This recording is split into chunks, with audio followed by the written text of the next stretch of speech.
The following is a conversation with Kevin Systrom, co-founder and longtime CEO of Instagram, including for 6 years after Facebook's acquisition of Instagram.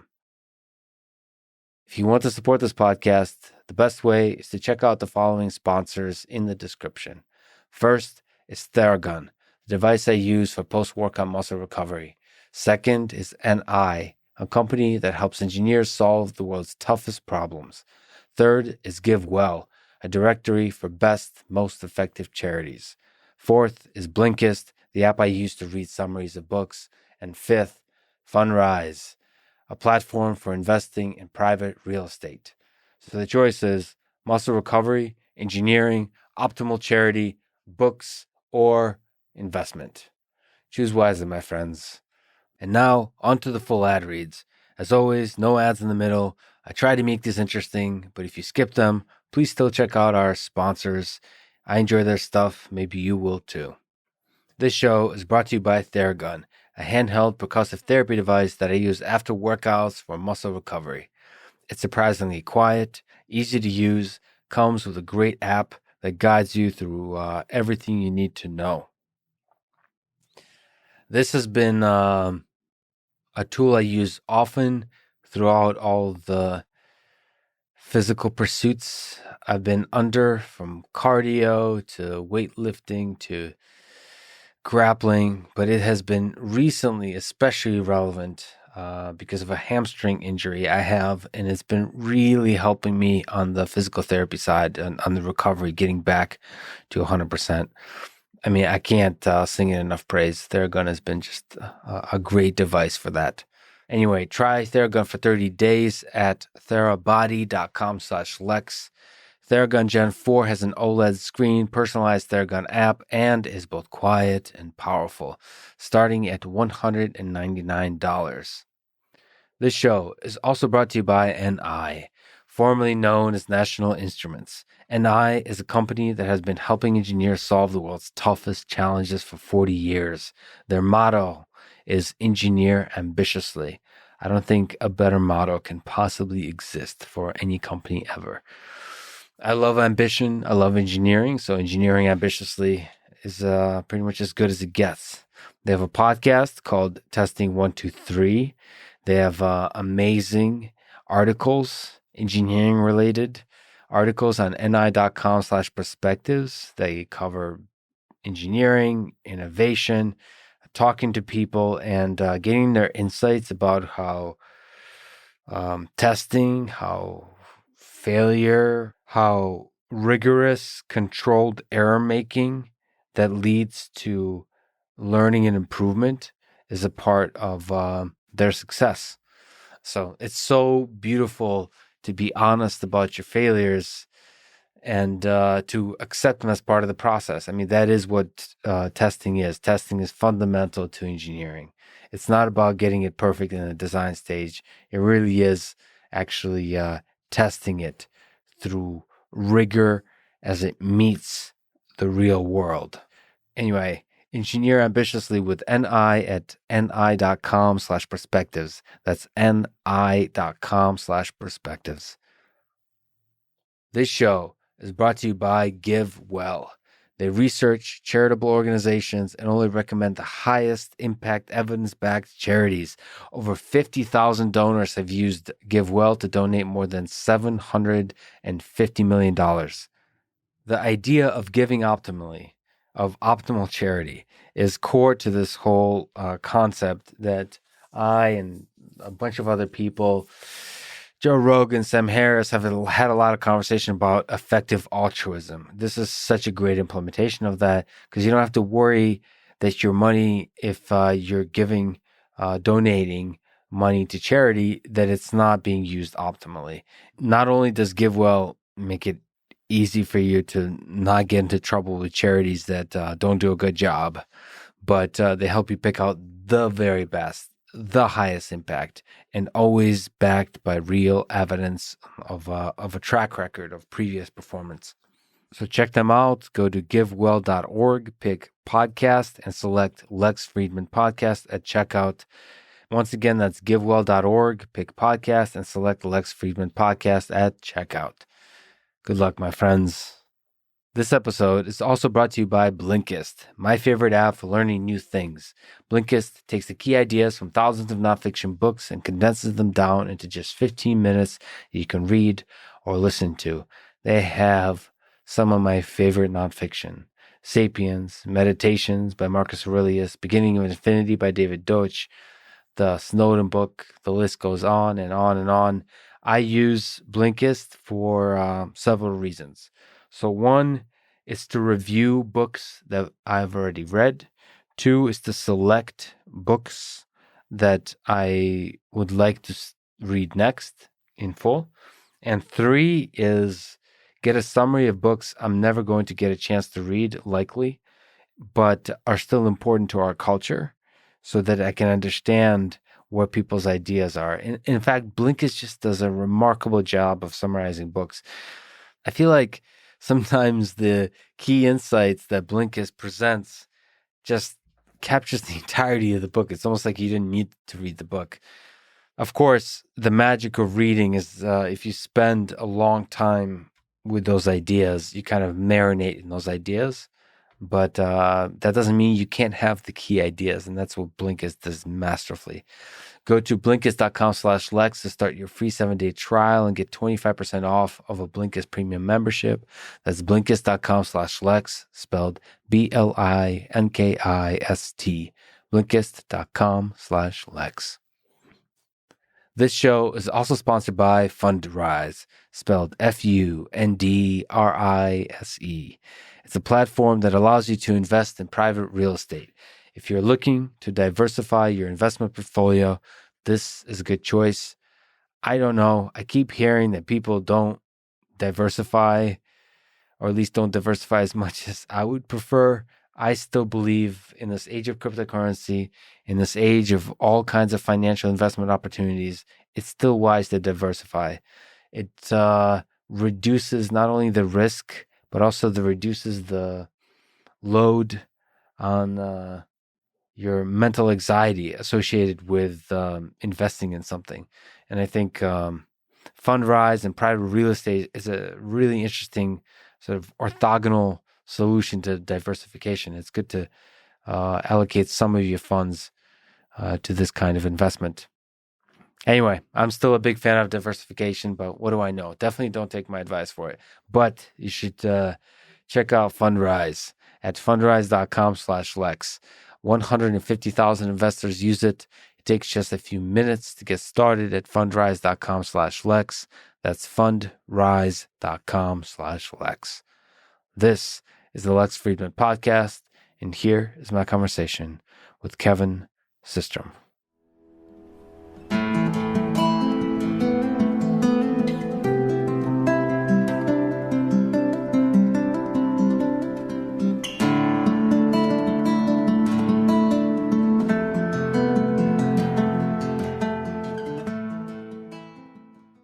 At the risk of asking the Rolling Stones to play Satisfaction, let me ask you about the origin story of Instagram. Sure. So maybe some context. You, like we were talking about offline, grew up in Massachusetts, learned computer programming there, liked to play Doom 2, worked at a vinyl record store. Then you went to Stanford, turned down Mr. Mark Zuckerberg and Facebook, went to Florence to study photography. Those are just some random, beautiful, impossibly brief glimpses into a life. So let me ask again. Can you take me through the origin story of Instagram, given that context? You basically set it up. All right. So we have a fair amount of time, so I'll go into some detail. But basically what I'll say is Instagram started out of a company actually called Bourbon, and it was spelled Burbn. Mm-hmm. And a couple things were happening at the time. So if we zoom back to 2010, not a lot of people remember what was happening in the .com world then, but check-in apps were all the rage. Mm-hmm. So what's a check-in app? Gowalla, Foursquare, Hot Potato. So I'm at a place. I'm going to tell the world that I'm at this place. That's right. What's the idea behind this kind of app, by the way? You know what? I'm going to answer that, but through what Instagram became and why I believe Instagram replaced them. Mm-hmm. So the whole idea was to share with the world what you were doing, specifically with your friends, right? Mm-hmm. but they were all the rage, and Foursquare was getting all the press. And I remember sitting around saying, hey, I want to build something, but I don't know what I want to build. What if I built a better version of Foursquare? And I asked myself, well, why don't I like Foursquare, or how could it be improved? Right. And basically I sat down and I said, I think that if you have a few extra features, it might be enough. One of which happened to be posting a photo of where you were. Mm-hmm. There were some others. It turns out that wasn't enough. My co-founder joined. We were going to attack, Foursquare and the likes and try to build something interesting. And no one used it. No one cared because it wasn't enough. It wasn't different enough, right? So one day we were sitting down and we asked ourselves, okay, it's a come to Jesus moment. Are we going to do this startup? And if we're going to, we can't do what we're currently doing. We have to switch it up. So what do people love the most? So we sat down and we wrote out 3 things that we thought people uniquely loved about our product that weren't in other products. Photos happened to be the top one. So sharing a photo of what you were doing, where you were at the moment, was not something products let you do, really. Facebook was like, post an album of your vacation from 2 weeks ago, right? Twitter allowed you to post a photo, but their feed was primarily text and they didn't show the photo in line, or at least I don't think they did at the time. So even though it seems totally stupid and obvious to us now, at the moment then, posting a photo of what you were doing at the moment was like not a thing. Mm-hmm. So we decided to go after that because we noticed that people who used our service, the one thing they happened to like the most was posting a photo. So that was the beginning of Instagram. And yes, like we went through and we added filters and there's a bunch of stories around that. But the origin of this was that we were trying to be a check-in app, realized that no one wanted another check-in app. It became a photo sharing app, but one that was much more about what you're doing and where you are. And that's why when I say I think we replaced check-in apps, it became a check-in via a photo rather than saying your location and then optionally adding a photo. When you were thinking about what people like, from where did you get a sense that this is what people like? You said we sat down, we wrote some stuff down on paper. Where is that intuition that seems fundamental to the success of an app like Instagram? Where does that list of 3 things come from exactly? Only after having studied machine learning now for a couple of years, yeah. You have understood yourself. I've started to make connections. Like, we can go into this later, but obviously the connections between machine learning and the human brain, I think, are stretched sometimes, right? At the same time, being able to backprop and being able to like look at the world, try something, figure out how wrong you are, and then nudge your company in the right direction based on how wrong you are is like a fascinating concept, right? And we didn't know we were doing it at the time, but that's basically what we were doing, right? We put it out to, call it 100 people, and you would look at their data. You would say, what are they sharing? What resonates, what doesn't resonate? We think they're going to resonate with X, but it turns out they resonate with Y. Okay, shift the company towards Y. And it turns out if you do that quickly enough, you can get to a solution that has product market fit. Most companies fail because they sit there and they don't, either their learning rate's too slow, they sit there and they're adamant that they're right, even though the data is telling them they're not right. Or their learning rate's too high and they wildly chase different ideas and they never actually settle on one where they don't groove, right? Mm-hmm. And I think when we sat down and we wrote out those 3 ideas, what we were saying is, what are the 3 possible, whether they're local or global maxima in our world, right? That users are telling us they like because they're using the product that way. It was clear people liked the photos because that was the thing they were doing.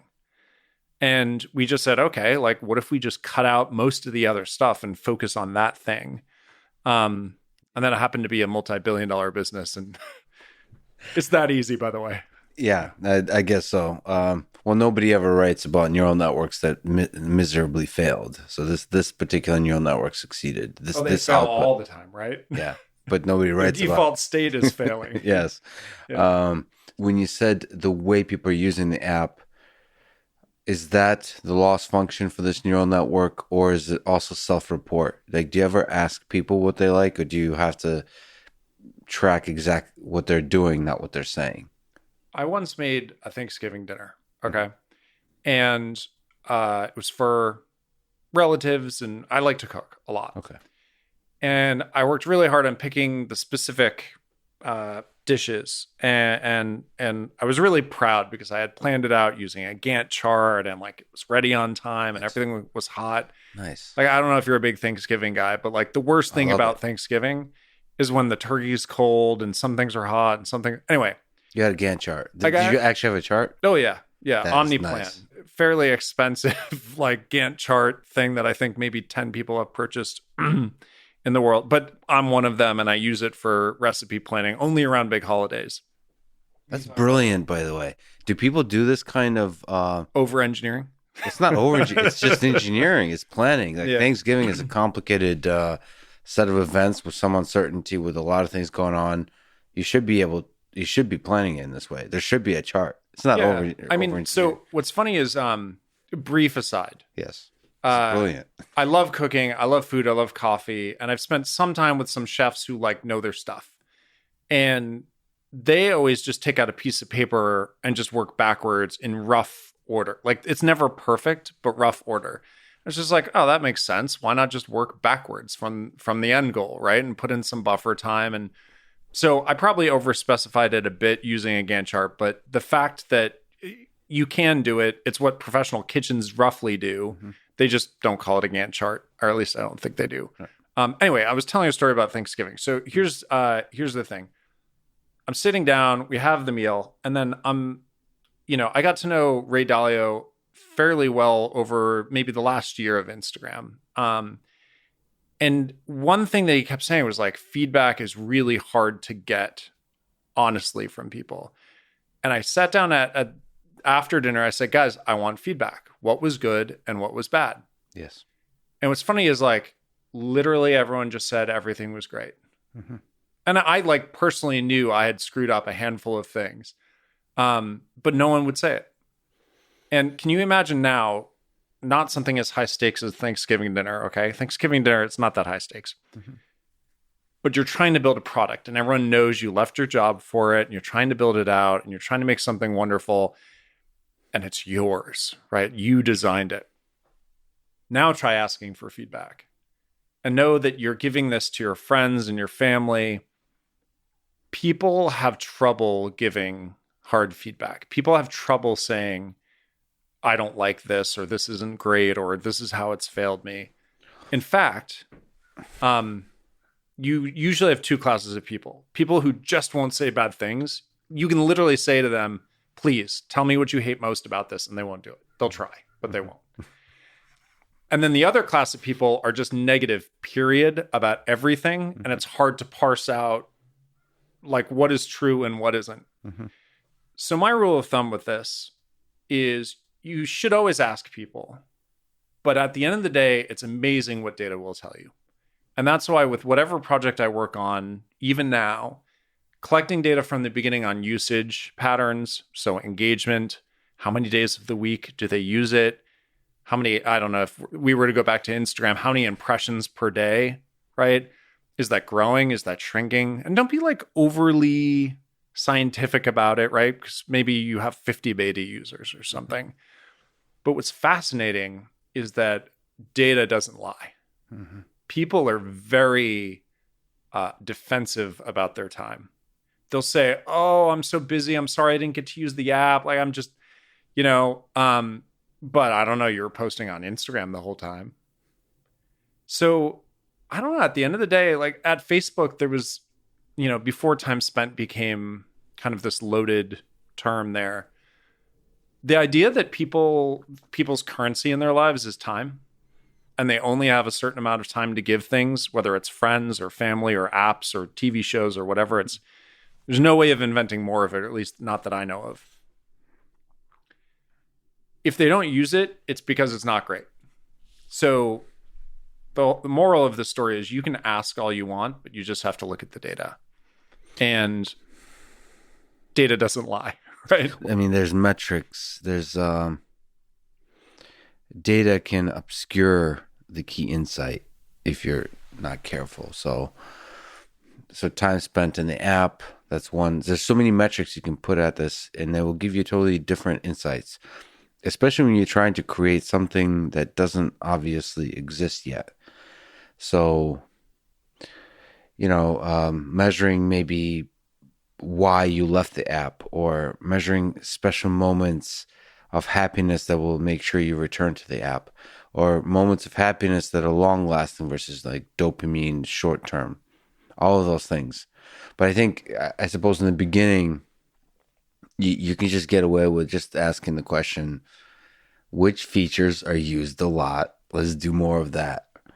And how hard was the decision? And I mean, maybe you can tell me what Instagram looked in the beginning, but how hard was it to make pictures the first class citizen? That's a revolutionary idea. Like, at whatever point Instagram became this feed of photos, that's quite brilliant. Plus, also don't know when this happened, but they're all shaped the same. It's like I have to tell you why. That's the interesting part. Why is that? So a couple of things. One is data, like you're right. You can overinterpret data. Like imagine trying to fly a plane by staring at, I don't know, a single metric like airspeed. Mm-hmm. You don't know if you're going up or down. I mean, it correlates with up or down, but you don't actually know. It will never help you land the plane. So don't stare at one metric. It turns out you have to synthesize a bunch of metrics to know where to go. But it doesn't lie. Like if your airspeed is 0, unless it's not working, right? If it's 0, you're probably going to fall out of the sky. So generally you look around and you have the scan going. Yes. And you're just asking yourself, is this working or is this not working? But people have trouble explaining how they actually feel. So it's about synthesizing both of them. So then Instagram, right? We were talking about revolutionary moment where the feed became square photos, basically. And photos first and then square photos. Yeah.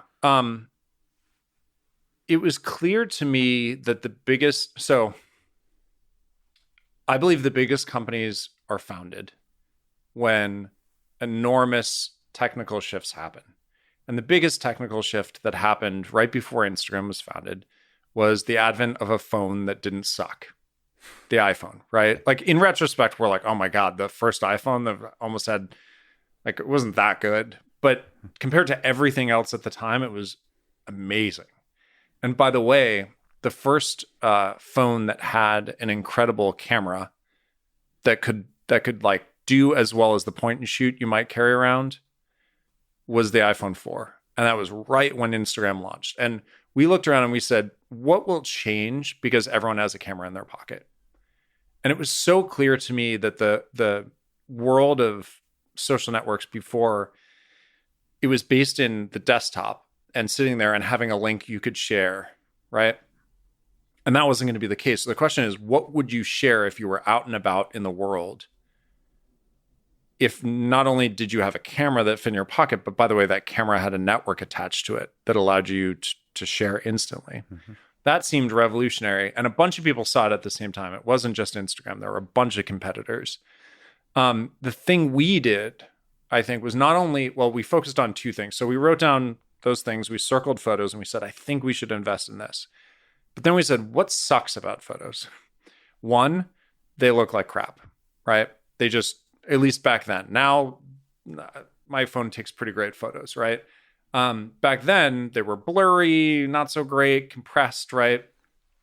Two, it was really slow, like really slow to upload a photo.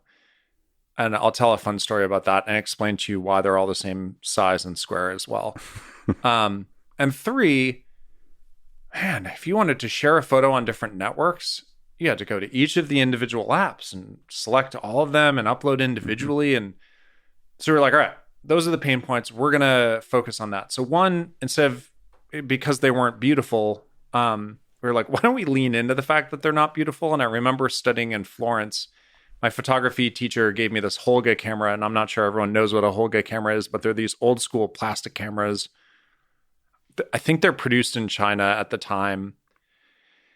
And I want to say the original ones were like from the 70s or the 80s or something. They're supposed to be like $3 cameras for the every person. They took nice medium format films, large negatives, but they kind of blurred the light, and they kind of like light leaked into the side, and there was this whole resurgence where people looked at that and said, "Oh my God, this is a style," right? And I remember using that in Florence and just saying, "Well, why don't we just like lean into the fact that these photos suck and make them suck more, but in an artistic way?" Mm-hmm. And it turns out that had product market fit. People really liked that. They were willing to share their not so great photos if they looked not so great on purpose. Okay. It's the second part. That's where the filters come into the picture. Yep. So computational modification of photos to make them look extra crappy to where it becomes art. Yeah. Yeah. And cool. I mean, add light leaks, add like an overlay filter, make them more contrasty than they should be. The first filter we ever produced was called X Pro 2.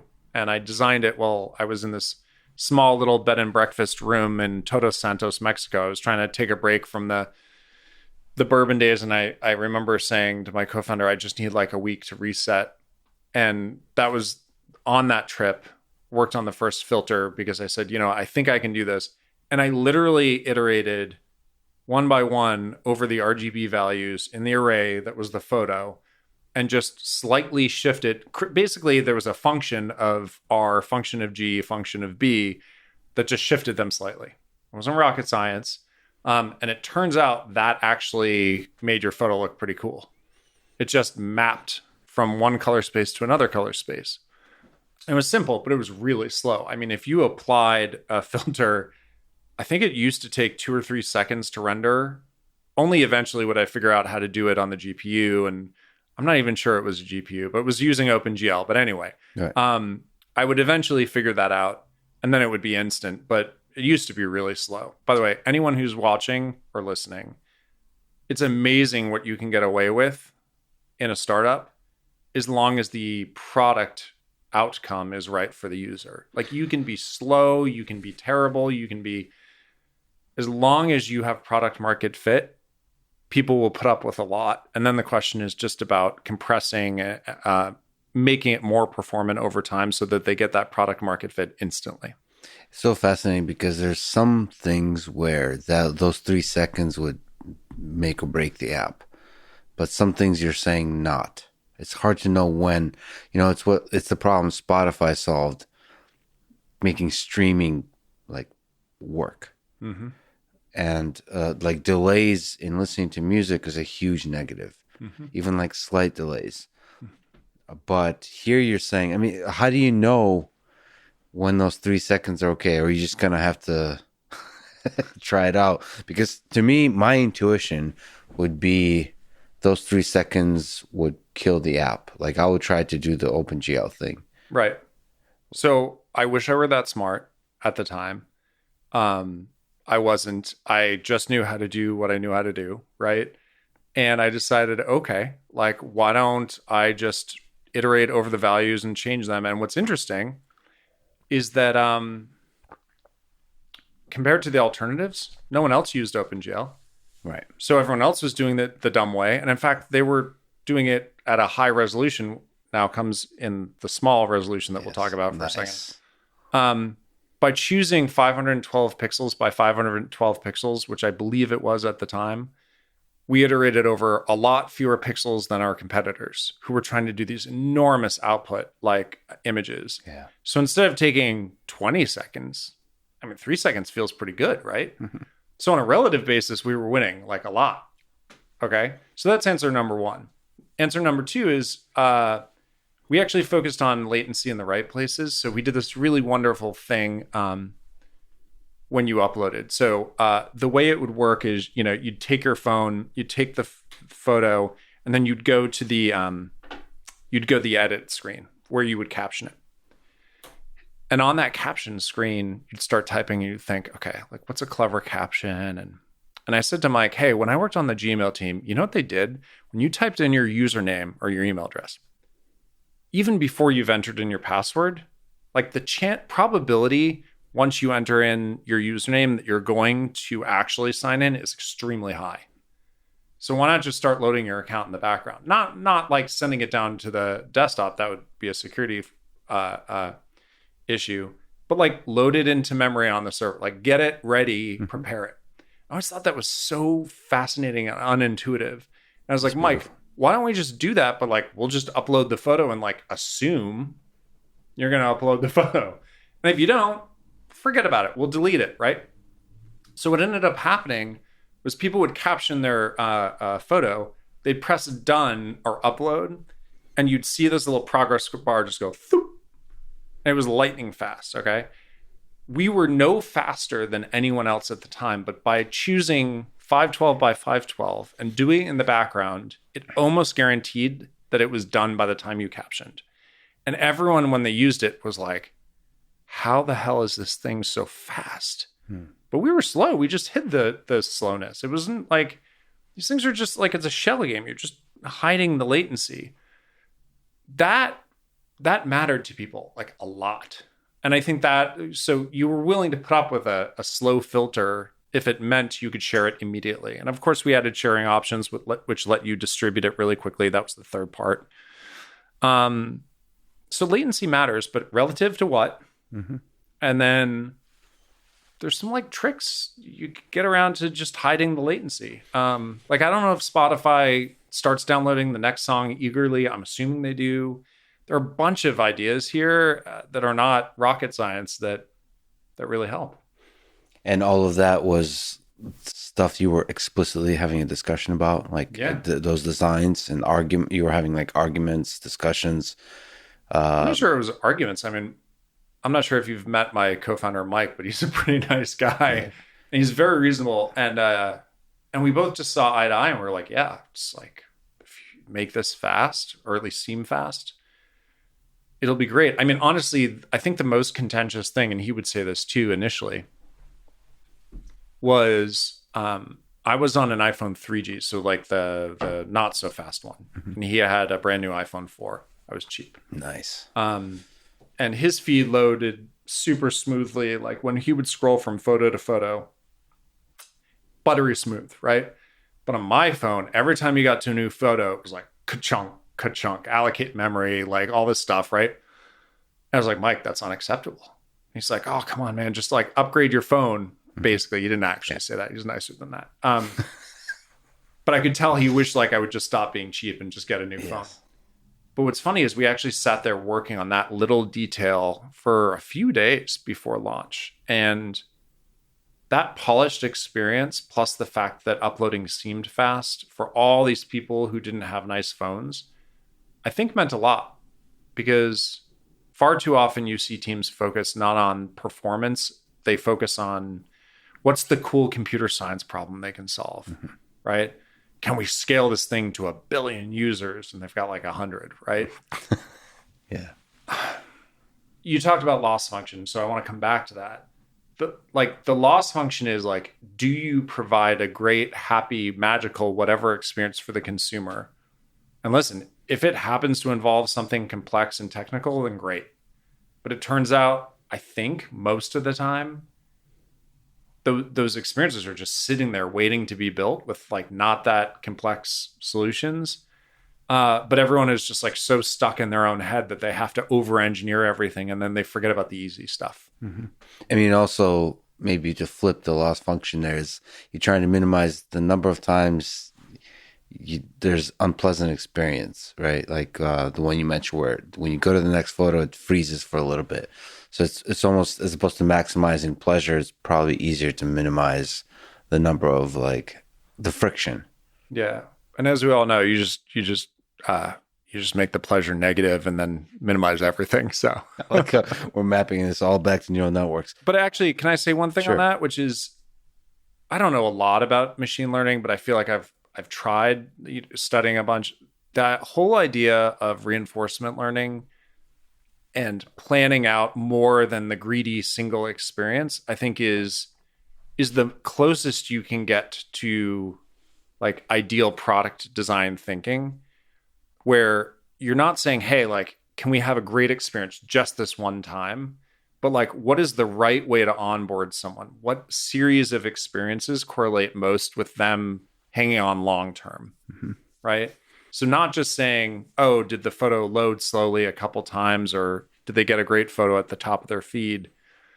But like, what are the things that are going to make this person come back over the next week, over the next month? And as a product designer, asking yourself, okay, I want to optimize, not just minimize bad experiences in the short run, but like, how do I get someone to engage over the next month? And I'm not going to claim at all that I thought that way at all at the time, because I certainly didn't. But if I were going back and giving myself any advice, it would be thinking, what are those second order effects that you can create? And it turns out having your friends on the service is an enormous win. So starting with a very small group of people that produce content that you wanted to see, which we did, we seeded the community very well, I think, ended up mattering. And so. Yeah, you said that community is one of the most important things. So it's from a metrics perspective, from maybe a philosophy perspective, building a certain kind of community within the app. See, I wasn't sure what exactly you meant by that when I've heard you say that. Maybe you can elaborate, but as I understand now, it can literally mean get your friends onto the app. Yeah. Think of it this way. You can build an amazing restaurant or bar or whatever, right? But if you show up and you're the only one there, does it matter how good the food is? The drinks, whatever? No. These are inherently social experiences that we were working on. So the idea of having people there, like, you needed to have that. Otherwise, it was just a filter out. But by the way, part of the genius, I'm going to say genius, even though it wasn't really genius, was starting to be marauding as a filter app was awesome. The fact that you could, so we talk about single player mode a lot, which is like, can you play the game alone? Mm-hmm. And Instagram, you could totally play alone. You could filter your photos. And a lot of people would tell me, I didn't even realize that this thing was a social network until my friend showed up. It totally worked as a single player game. And then when your friends showed up, all of a sudden it was like, oh, not only was this great alone, but now I actually have this trove of photos that people can look at and start liking, and then I can like theirs. And so it was this bootstrap method of how do you make the thing not suck when the restaurant is empty? Yeah, but the thing is, when you say friends, I mean, we're not necessarily referring to friends in the physical space. So you're not bringing your physical friends with you. You're also making new friends. So you're finding new community. So it's not immediately obvious to me that it's almost like building any kind of community. It was both. And what we learned very early on was what made Instagram special and the reason why you would sign up for it versus, say, just sit on Facebook and look at your friends' photos. Of course, we were live, and of course, it was interesting to see what your friends were doing now.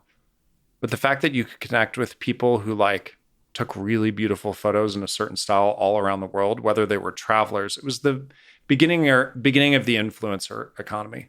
It was these people who became professional Instagrammers way back when, right? Nice. But they took these amazing photos, and some of them were photographers, right?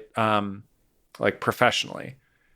And all of a sudden you had this moment in the day when you could open up this app and sure, you could see what your friends were doing, but also it was like, oh my God, that's a beautiful waterfall. Or, oh my God, I didn't realize there was that corner of England, or like really cool stuff. And the beauty about Instagram early on was that it was international by default. You didn't have to speak English to use it, right? You could just look at the photos. Worked great. Mm-hmm. We did translate. We had some pretty bad translations, but we did translate the app. And, even if our translations were pretty poor, the idea that you could just connect with other people through their images was pretty powerful. How much technical difficulty is there with the programming? Like, what programming language are we talking about? What was zero? Maybe it was hard for us, but there was nothing. The only thing that was complex about Instagram at the beginning, technically, was making it scale. We were just plain old Objective-C for the client. So it was iPhone only at first? iPhone only, yep. As an Android person, I'm deeply offended, but go ahead. Come on, this was 2010. Oh, sure. Sorry. Android's gotten a lot better, right? Yeah. So I take it back. You're right. If I were to do something today, I think it would be very different in terms of launch strategy, right? Android's enormous too. But anyway, back to that moment, it was Objective-C, and then we were Python based, which is just like, this is before Python was really cool. Like now it's cool because it's all these machine learning libraries like support Python, and right now it's super. Now it's like cool to be Python. Back then it was like, oh, Google uses Python. Like maybe you should use Python. Facebook was PHP. Like I had worked at a small startup of some ex-Googlers that used Python. So we used it, and we used a framework called Django, which still exists and people use for basically the back end. And then we threw a couple interesting things in there. I mean, we used Postgres, which was kind of fun. It was a little bit like hipster database at the time, right? Versus MySQL. MySQL, like everyone used MySQL. So like using Postgres was like an interesting decision, right? But we used it because it had a bunch of geo features built in because we thought we were going to be a check-in app, remember? It's also super cool now. So you were into Python before it was cool, and you were into Postgres before it was cool. Yeah, we were basically like not only hipster photo company, hipster tech company, right? We also adopted Redis early and like loved it. I mean, it solved so many problems for us, and turns out that's still pretty cool. But the programming was very easy. It was like sign up a user, have a feed. There was no machine learning at all, zero. Can you give some context? How many users at each of these stages? Are we talking about 100 users, 1,000 users? So the stage I just described, I mean, that technical stack lasted through probably 50 million users. I mean, seriously, like you can get away with a lot with a pretty basic stack. Like I think a lot of startups try to over-engineer their solutions from the beginning to like really scale, and you can get away with a lot.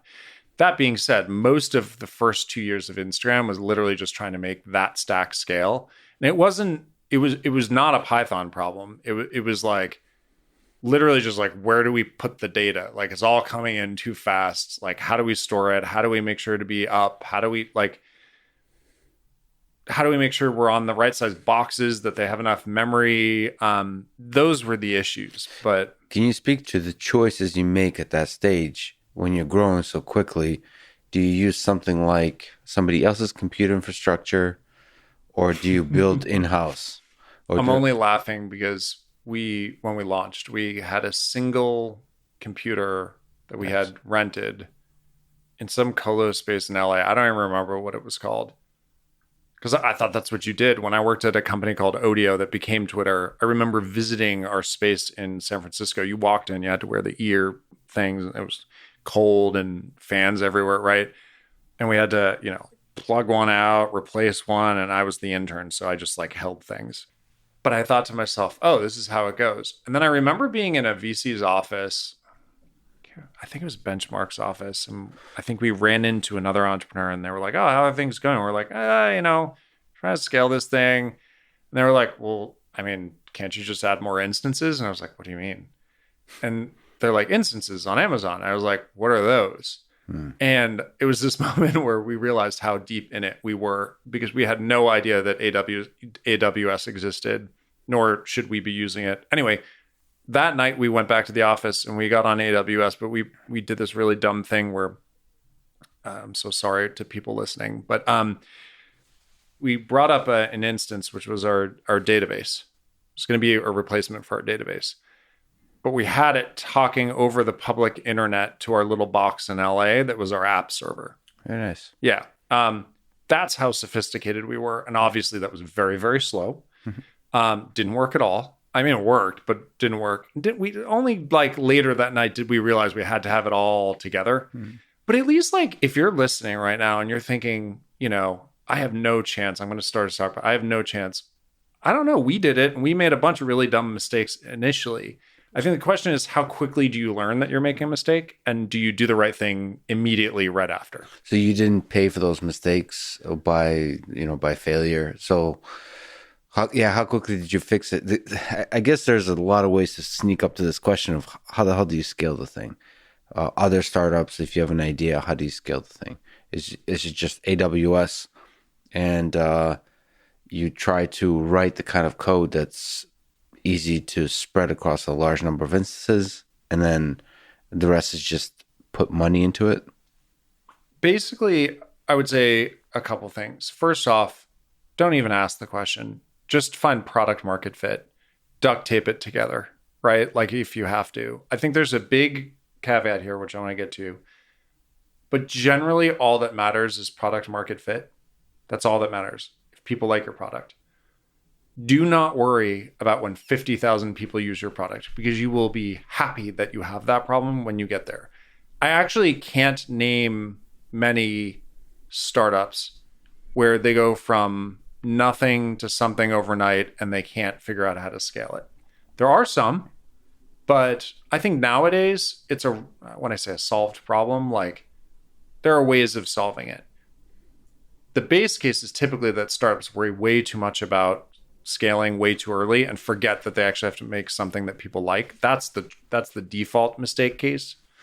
But what I'll say is, once you start scaling, I mean, hiring quickly people who have seen the game before and just know how to do it, it becomes a bit of like, yeah, just throw instances of the problem, right? Got it. But the last thing I'll say on this that I think did save us, we were pretty rigorous about writing tests from the beginning. That helped us move very, very quickly when we wanted to rewrite parts of the product and know that we weren't breaking something else. Tests are one of those things where it's like you go slow to go fast, and they suck when you have to write them because you have to figure it out. And there are always those ones that break when you don't want them to break, and they're annoying, and it feels like you spent all this time. But looking back, I think that like long-term optimal, even with a team of 4, it allowed us to move very, very quickly because anyone could touch any part of the product and know that they weren't going to bring down the site, or at least in general. At which point do you know product market fit? How many users would you say? Is it all it takes is like 10 people, or is it 1,000? Is it 50,000? I don't think it is generally a question of absolute numbers. I think it's a question of cohorts, and I think it's a question of trends. So, it depends how big your business is trying to be, right? But if I were signing up 1,000 people a week and they all retain, like the retention curves for those cohorts looked good, healthy, and even like as you started getting more people on the service, maybe those earlier cohorts started curving up again because now there are network effects and their friends are on the service, or totally depends what type of business you're in, but I'm talking purely social, right? I don't think it's an absolute number. I think it is I guess you could call it a marginal number. So I spend a lot of time when I work with startups asking them like, okay, have you looked at that cohort versus this cohort, whether it's your clients or whether it's people signing up for the service? But a lot of people think you just have to hit some mark, like 10,000 people or 50,000 people. But really, 7-ish billion people in the world. Most people forever will not know about your product. There are always more people out there to sign up. It's just a question of how you turn on the spigot. So at that stage, early stage, yourself, but also by way of advice, should you worry about money at all? How this thing is going to make money? Or do you just try to find product market fit and get a lot of users to enjoy using your thing?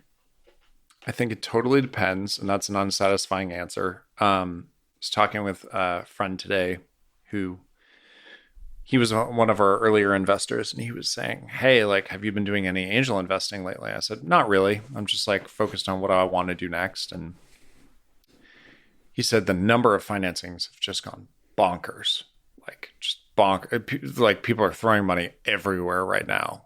And I think the question is, do you have an inkling of how you're going to make money? Or are you really just like waving your hands? I would not like to be an entrepreneur in the position of, well, I have no idea how this will eventually make money. That's not fun. If you are in an area like, let's say you wanted to start a social network, right? Not saying this is a good idea, but if you did, there are only a handful of ways they've made money, and really only one way they've made money in the past, and that's ads. So, if you have a service that's amenable to that and then I wouldn't worry too much about that, because if you get to the scale, you can hire some smart people and figure that out. Mm-hmm. I do think that it is really healthy for a lot of startups these days, especially the ones doing like enterprise software, Slacks of the world, etc., to be worried about money from the beginning, but mostly as a way of winning over clients and having stickiness. I like, of course you need to be worried about money, but I'm going to also say this again, which is it's like long-term profitability. If you have a roadmap to that, then that's great. But if you're just like, I don't know, maybe never, like we're working on this metaverse thing, I think maybe someday, I don't know. Like that seems harder to me. So you have to be as big as Facebook to like finance that bet, right? Do you think it's possible? You said you're not saying it's necessarily a good idea to launch a social network. Do you think it's possible today, maybe you can put yourself in those shoes, to launch a social network that achieves the scale of a Facebook or a Twitter or an Instagram, and maybe even greater scale? Absolutely. How do you do it? Asking for a friend. Yeah, if I knew, I'd probably be doing it right now and not sitting here. So, I mean, there's a lot of ways to ask this question. One is create a totally new product market fit, create a new market, create something like Instagram did, which is like create something kind of new, or literally outcompete Facebook at its own thing, or outcompete Twitter at its own thing. The only way to compete now, if you want to build a large social network, is to look for the cracks, look for the openings. No one competed. No one competed with the core business of Google. No one competed with the core business of Microsoft. You don't go at the big guys doing exactly what they're doing. Instagram didn't win, quote unquote, because it tried to be a visual Twitter. Like, we spotted things that either Twitter wasn't going to do or refused to do, images and feed for the longest time, right? Or that Facebook wasn't doing or not paying attention to because they were mostly desktop at the time and we were purely mobile, purely visual. Often there are opportunities sitting there. You just have to figure out, like, I think like there's a strategy book, I can't remember the name, but talk about moats, and just like the best place to play is where your competitor like literally can't pivot because structurally they're set up not to be there. And that's where you win. And what's fascinating is, like, do you know how many people were like, images? Facebook does that. Twitter does that. I mean, how wrong were they? Really wrong. And these are some of the smartest people in Silicon Valley, right? But now Instagram exists for a while. How is it that Snapchat could then exist? Makes no sense. Like, plenty of people would say, well, there's Facebook, no images. Okay. Instagram, I'll give you that one. But wait, now another image-based social network is going to get really big. And then TikTok comes along. Like, so you asked me, is it possible? The only reason I'm answering yes is because my prior is that it's happened once every, 3, 4, 5 years consistently. And I can't imagine there's anything structurally that would change that. So that's why I answer that way. Not because I know how. I just, when you see a pattern, you see a pattern, and there's no reason to believe that's going to stop. And it's subtle too, because like you said, Snapchat and TikTok, they're all doing the same space of things, but there's something fundamentally different about like a 3-second video and a 5-second video and a 15-second video and a 1-minute video and a 1-hour video. Right. Like fundamentally different. Fundamentally different. I mean, I think one of the reasons Snapchat exists is because Instagram was so focused on posting great, beautiful, manicured versions of yourself throughout time. And there was this enormous demand of like, hey, I really like this behavior. I love using Instagram, but man, I just like wish I could share something going on in my day. Like, do I really have to put it on my profile? Do I really have to make it last forever? Do I really? And that opened up a door. It created a market. Right. And then what's fascinating is Instagram had an explore page for the longest time. And it was image driven. Right. But there's absolutely a behavior where you open up Instagram and you sit on the explore page all day. That is effectively TikTok, but obviously focused on videos. And it's not like you could just put the explore page in TikTok form and it works. It had to be video. It had to have music. These are the hard parts about product development that are very hard to predict. But they're all versions of the same thing with varying. If you line them up in a bunch of dimensions, they're just like kind of on. They're different values of the same dimensions, which is like, I guess, easy to say in retrospect. But like, if I were an entrepreneur going after that area, I'd ask myself, like, where's the opening? What needs to exist because TikTok exists now? So I wonder how much things that don't yet exist and can exist is in the space of algorithms, in the space of recommender systems. So in the space of how the feed is generated. So we kind of talk about the actual elements of the content. That's what we've been talking, the difference between photos, between short videos, longer videos. I wonder how much disruption is possible in the way the algorithms work. Because a lot of the criticism towards social media is in the way the algorithms work currently. And it feels like, first of all, talking about product market fit, there's certainly a hunger for social media algorithms that do something different. I don't think everyone's like complaining, this is hurting me and this is hurting society, but I keep doing it because I'm addicted to it. And they say, we want something different, but we don't know what. It feels like just different. It feels like there's a hunger for that, but that's in the space of algorithms. I wonder if it's possible to disrupt in that space. Absolutely. I have this thesis that the worst part about social networks is that they're is the people. It's a line that sounds funny, right? Because like that's why you call it a social network. But what do social networks actually do for you? Like just think, like imagine you were an alien and you landed and someone says, "Hey, there's this site. It's a social network. We're not going to tell you what it is, but just what does it do?" And you had to explain it to them. It does two things. One is that people you know and have social ties with distribute updates through whether it's photos or videos about their lives so that you don't have to physically be with them, but you can keep in touch with them. That's one. That's like a big part of Instagram. That's a big part of Snap. It is not part of TikTok at all. So there's another big part, which is there's all this content out in the world that's entertaining, whether you want to watch it or you want to read it. Mm-hmm. And matchmaking between content that exists in the world and people that want that content turns out to be like a really big business, right? Search and discovery, Search and discovery. But my point is it could be video, it could be text, it could be websites, it could be, think back to like Dig, right? Or Stumble Upon right? Nice. Yeah. But like, what did those do? Like they basically distributed interesting content to you, right? I think the most interesting part or the future of social networks is going to be making them less social, because I think people are part of the root cause of the problem. So for instance, often in recommender systems, we talk about two stages. There's a candidate generation step, which is just like of our vast trove of stuff that you might want to see, what small subset should we pick for you? Okay. Typically that is grabbed from things your friends have shared, right? Then there's a ranking step, which says, okay, now given these 100, 200 things, depends on the network, right? Let's like be really good about ranking them and generally rank the things up higher that get the most engagement, right? So what's the problem with that?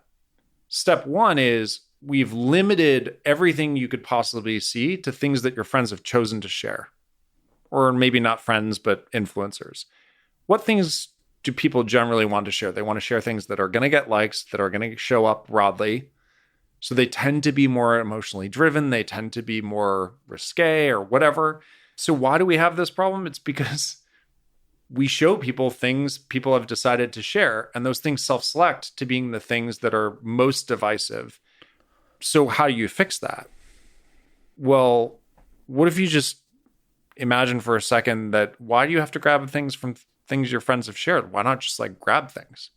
Mm-hmm. That's really fascinating to me. And that's something I've been thinking a lot about. And just like, why is it that when you log on to Twitter, you're just sitting there looking at things from accounts that you followed for whatever reason. And TikTok, I think, has done a wonderful job here, which is like you can literally be anyone. And if you produce something fascinating, it'll go viral. Mm-hmm. But like, you don't have to be someone that anyone knows. You don't have to have built up a giant following. You don't have to have paid for followers. You don't have to try to maintain those followers. You literally just have to produce something interesting. That is, I think, the future of social networking. That's the direction things will head. And I think what you'll find is it's far less about people manipulating distribution and far more about what is like, is this content good? And good is obviously a vague definition that we could spend hours on, but different networks, I think, will decide different value functions to decide what is good and what isn't good. And I think that's a fascinating direction. So that's almost like creating an internet. I mean, that's what Google did for web pages. They did page rank search. Yeah. So it's discovery. You don't follow anybody on Google when you use a search engine. You just discover web pages. And so what TikTok does is saying, let's start from scratch. Let's like start a new internet and have people discover stuff on that new internet within a particular kind of pool of people. Well, what's so fascinating about this is like the field of information retrieval. Like I always talked about, as I was studying this stuff, I would always use the word query and document. So I was like, why are they saying query and document? It's like they're literally like if you just stop thinking about query as like literally a search query, and a query could be a person. I mean, a lot of the way, I'm not going to claim to know how Instagram or Facebook machine learning works today, but if you want to find a match for a query, the query is actually the attributes of the person, their age, their gender, where they're from, maybe some kind of summarization of their interests, and that's a query, right? And that matches against documents. And by the way, documents don't have to be text; they can be videos. They're however long. I don't know what the limit is on TikTok these days. They keep changing it. My point is just, you've got a query, which is someone in search of something that they want to match, and you've got the document, and it doesn't have to be text. It could be anything. And how do you match make? And that's one of these, like, I mean, I've spent a lot of time thinking about this, and I don't claim to have mastered it at all, but I think it's so fascinating about where that will go with new social networks. See, what I'm also fascinated by is metrics that are different than engagement. So the other thing from an alien perspective, what social networks are doing is they in the short term bring out different aspects of each human being. So first, let me say that an algorithm or a social network for each individual can bring out the best of that person or the worst of that person. Or there's a bunch of different parts to us. Parts we're proud of that we are, and parts we're not so proud of. When we look at the big picture of our lives, when we look back 30 days from now, am I proud that I said those things or not?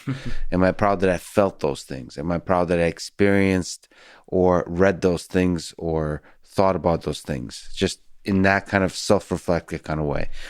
And so coupled with that, I wonder if it's possible to have different metrics that are not just about engagement, but are about long-term happiness, growth of a human being, where they look back and say, I am a better human being for having spent 100 hours on that app. And that feels like it's actually strongly correlated with engagement in the long term. In the short term, it may not be, but in the long term, it's like the same kind of thing where you really fall in love with the product. Mm-hmm. You fall in love with an iPhone, you fall in love with a car. That's what makes you fall in love, is like really being proud and just in a self-reflective way, understanding that you're a better human being for having used the thing. And that's like where that's what great relationships are made from. It's not just like you're hot and that we like being together or something like that. It's more like I'm a better human being because I'm with you. And that feels like a metric that could be optimized for by the algorithms. But anytime I kind of talk about this with anybody, they seem to say, yeah, okay, that's going to get outcompeted immediately by the engagement, if it's ad driven, especially. I just don't think so. I mean, a lot of it's just implementation. I'll say a couple of things. One is to pull back the curtain on daily meetings inside of these large social media companies, a lot of what management, or at least the people that are tweaking these algorithms, spend their time on are trade-offs. And there's these things called value functions, which are like, okay, we can predict the probability that you'll click on this thing, or the probability that you'll share it, or the probability that you will leave a comment on it, or the probability you'll dwell on it. Individual actions, right? And you've got this neural network that basically has a bunch of heads at the end, and all of them are between 0 and 1, and great, they all have values, right? Or they all have probabilities. And then in these meetings, what they will do is say, well, how much do we value a comment versus a click versus a share versus and then maybe even some downstream thing, right? That has nothing to do with the item there, but like driving follows or something. And what typically happens is they will say, well, what are our goals for this quarter at the company? Oh, we want to drive sharing up. Okay, well, let's turn down these metrics and turn up these metrics. And they blend them, right, into a single scalar with which they're trying to optimize. That is really hard because invariably you think you're solving for, I don't know, something called meaningful interactions, right? This was the big Facebook pivot. And I don't actually have any internal knowledge. Like I wasn't in those meetings, but at least from what we've seen over the last month or so, it seems by actually trying to optimize for meaningful interactions, it had all these side effects of optimizing for these other things. And I don't claim to fully understand them, but what I will say is that trade-offs abound. And as much as you'd like to solve for one thing, if you have a network of over 1 billion people, you're going to have unintended consequences either way. And it gets really hard. So what you're describing is effectively a value model that says, like, can we capture, this is the thing that I spent a lot of time thinking about, like, can you capture utility in a way that like actually measures someone's happiness, that isn't just a what do they call it, a surrogate problem, where you say, well, I kind of think like the more you use the product, the happier you are. That was always the argument at Facebook, by the way. It was like, well, people use it more, so they must be more happy. Yeah. Turns out there are like a lot of things you use more that make you less happy in the world. Not talking about Facebook, just, let's think about whether it's gambling or whatever, like that you can do more of, but doesn't necessarily make you happier. So the idea that time equals happiness, obviously you can't map utility and time together easily. There are a lot of edge cases. So when you look around the world and you say, well, what are all the ways we can model utility? There's like one of the, please, if you know someone smart doing this, introduce me because I'm fascinated by it. And it seems really tough. But the idea that reinforcement learning, like everyone interesting I know in machine learning, like I was really interested in recommender systems and supervised learning. And the more I dug into it, I was like, oh, literally everyone smart is working on reinforcement learning. Like literally everyone. You just made people at OpenAI and DeepMind very happy, yes. But what's interesting is like, it's one thing to train a game and like, that paper where they just took Atari and they used a ConvNet to basically just like train simple actions, mind-blowing, right? Absolutely mind-blowing. But it's a game. Great. So now, what if you're constructing a feed for a person, right? Like, how can you construct that feed in such a way that optimizes for a diversity of experience, a long-term happiness, right? But that reward function, it turns out in reinforcement learning, again, as I've learned, like reward design is really hard. And I don't know, like how do you design a scalar reward for someone's happiness over time? Do you have to measure dopamine levels? Like, do you have to? Well, you have to have a lot more signals from the human being. Currently, it feels like there's not enough signals coming from the human being users of this algorithm. So for reinforcement learning to work well, it needs to have a lot more data. It needs to have a lot of data. And that actually is a challenge for anyone who wants to start something, which is you don't have a lot of data. So how do you compete? But I do think, back to your original point, rethinking the algorithm, rethinking reward functions, rethinking utility, that's fascinating. That's cool. And I think that's an open opportunity for a company that figures it out. I have to ask about April 2012 when Instagram, along with its massive employee base of 13 people, was sold to Facebook for $1 billion. What was the process like on a business level, engineering level, human level? What was that process of selling to Facebook like? What did it feel like? So I want to provide some context, which is I worked in corporate development at Google, which not a lot of people know, but corporate development is effectively the group that buys companies, right? You sit there and you acquire companies. And I had sat through so many of these meetings with entrepreneurs. We actually, fun fact, we never acquired a single company when I worked in corporate development. So I can't claim that I had like a lot of experience. But I had enough experience to understand, okay, like what prices are people getting and what's the process? And as we started to grow, you know, we were trying to keep this thing running and we were exhausted and we were 13 people. And I mean, we were trying to think back, it's probably 27, 37 now. So young and on a relative basis, right? And we're trying to keep the thing running. And then, you know, we go out to raise money and we're kind of like the hot startup at the time. And I remember going into a specific VC and saying, our terms we're looking for are, we're looking for a $500 million valuation. And I've never seen so many jaws drop, all in unison, right? And I was like, thanked and walked out the door very kindly after. And then I got a call the next day from someone who was connected to them and they said, we just want to let you know that like it was pretty offensive that you asked for a $500 million valuation. And I can't tell if that was like just negotiating or what, but it's true. Like no one offered us more, right? So we were. So can you clarify the number again? You said how many million? 500. 500 million. Okay. 500 million. Yeah, $500 million. Yeah. So in my mind, I'm anchored like, okay, well, literally no one's biting at 500 million. And eventually we would get Sequoia and Greylock and others together at 500 million, basically, post. It was 450 pre. I think we raised $50 million. But just like no one was used to seeing $500 million companies then. Like, I don't know if it was because we were just coming out of the hangover of 2008 and things were still in recovery mode. But then along comes Facebook, and after some negotiation, we've 2x'd the number from $500 million to $1 billion. Like, yeah, that seems pretty good, you know? And I think Mark and I really saw eye to eye that this thing could be big. We thought their resources would help us scale it. And in a lot of ways, it de-risks a lot of the employees' lives for the rest of their lives, including me, including Mike, right? I think I might have had like 10 grand in my bank account at the time, right? Like we're working hard. We had nothing. So on a relative basis, it seemed very high. And then I think the last company to exit for anywhere close to $1 billion was YouTube that I could think of.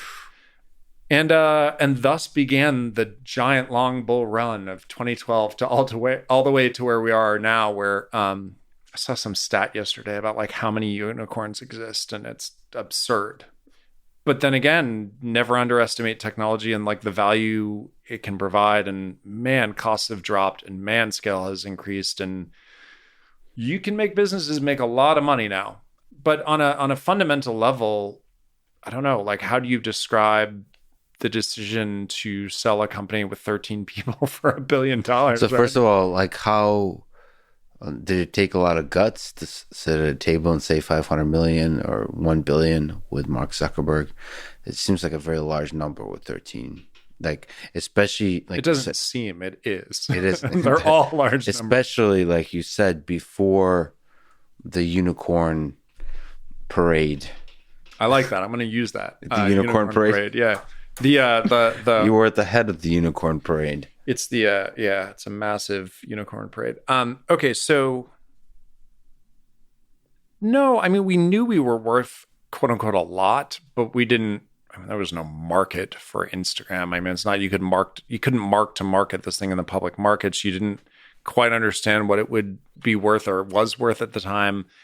So in an illiquid market where you have one buyer and one seller and you're going back and forth, and well, I guess there were like VC firms who were willing to, invest at a certain valuation. So I don't know. You just go with your gut. And at the end of the day, I would say the hardest part of it was not realizing, like when we sold, it was tough because like literally everywhere I go, restaurants, whatever, like for a good 6 months after, there was a lot of attention on the deal, a lot of attention on the product, a lot of attention. It was kind of miserable, right?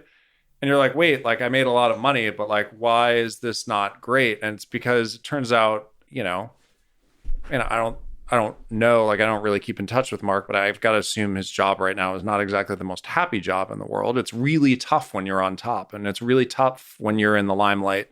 So the decision itself was like, oh, cool, this is great. How lucky are we, right? So, okay, there's a million questions I want to Yeah, ask. go, So, go. First of all, why why is it hard to be on top? Why did you not feel good? Like, can you dig into that? It always, I've heard like Olympic athletes say after they win gold, they get depressed. Is it something like that where it feels like it was kind of like a thing you were working towards? Yeah, like sure. some loose definition of success, and this sure as heck feels like, at least according to other startups, this is what success looks like. And now, why don't I feel any better? I'm still human. I still have all the same problems. Is that the nature, or is it just like negative attention of some kind? What? I think it's all of the above. But to be clear, there was a lot of happiness in terms of like, oh my God, this is great. Like we like won the Super Bowl of startups, right? Anyone who can get to a liquidity event of anything meaningful feels like, wow, this is what we started out to do. Of course, we want to create great things that people love, but like we won in a big way. But yeah, there's this big like, oh, if we won, what's next? So they call it the "we have arrived" syndrome, which I need to go back and look where I can quote that from. But I remember reading about it at the time. And I was like, oh yeah, that's that. And I remember we had a product manager leave very early on when we got to Facebook. And he said to me, I just don't believe I can learn anything at this company anymore. It's like it's hit its apex. We sold it. Great. I just don't have anything else to learn. So from 2012 all the way to the day I left in 2018, like the amount I learned and the humility with which I realized, oh, we thought we won. $1 billion is cool, but like there are $100 billion companies. And by the way, on top of that, we had no revenue. We had a cool product, but we didn't scale it yet. And there's so much to learn. And then competitors, and how fun was it to fight Snapchat? Oh my God. Like it's like Yankees, Red Sox. It's great. Like that's what you live for. You win some, you lose some, but the amount you can learn through that process, what I've realized in life is that there is no end. There's always someone who has more. There's always more challenge, just at different scales. And this sounds like a little Buddhist, but everything is super challenging, whether you're like a small business or an enormous business. I say, like, choose the game you like to play, right? You've got to imagine that if you're an amazing basketball player, you enjoy, to some extent, practicing basketball. It's got to be something you love. It's going to suck. It's going to be hard. You're going to have injuries, right? But you got to love it. And the same thing with Instagram, which is, we might have sold, but it was like, great, there's one Super Bowl title. Can we win 5? What else can we do? Now I imagine you didn't ask this, but okay, so I left. There's a little bit of like, what do you do next? Right? Like, how do you top that thing? It's the wrong question. The question is like, when you wake up every day, what is the hardest, most interesting thing you can go work on? Because like, at the end of the day, we all turn into dirt. Doesn't matter, right? But what does matter is like, can we really enjoy this life? Not in a hedonistic way, because it's like the reinforcement learning like short-term versus long-term objectives. Can you wake up every day and truly enjoy what you're doing, knowing that it's going to be painful? Knowing that like no matter what you choose, it's going to be painful. Whether you sit on a beach or whether you manage 1,000 people or 10,000, it's going to be painful. So choose something that's fun to have pain. But yes, there was a lot of we have arrived, and it's a maturation process you just have to go through. So no matter how much success there is, how much money you make, you have to wake up the next day and choose the hard life, whatever that means next. That's fun. The fun/hard life. Well, the hard life that's fun. I guess what I'm trying to say is slightly different, which is just that no one realizes everything's going to be hard.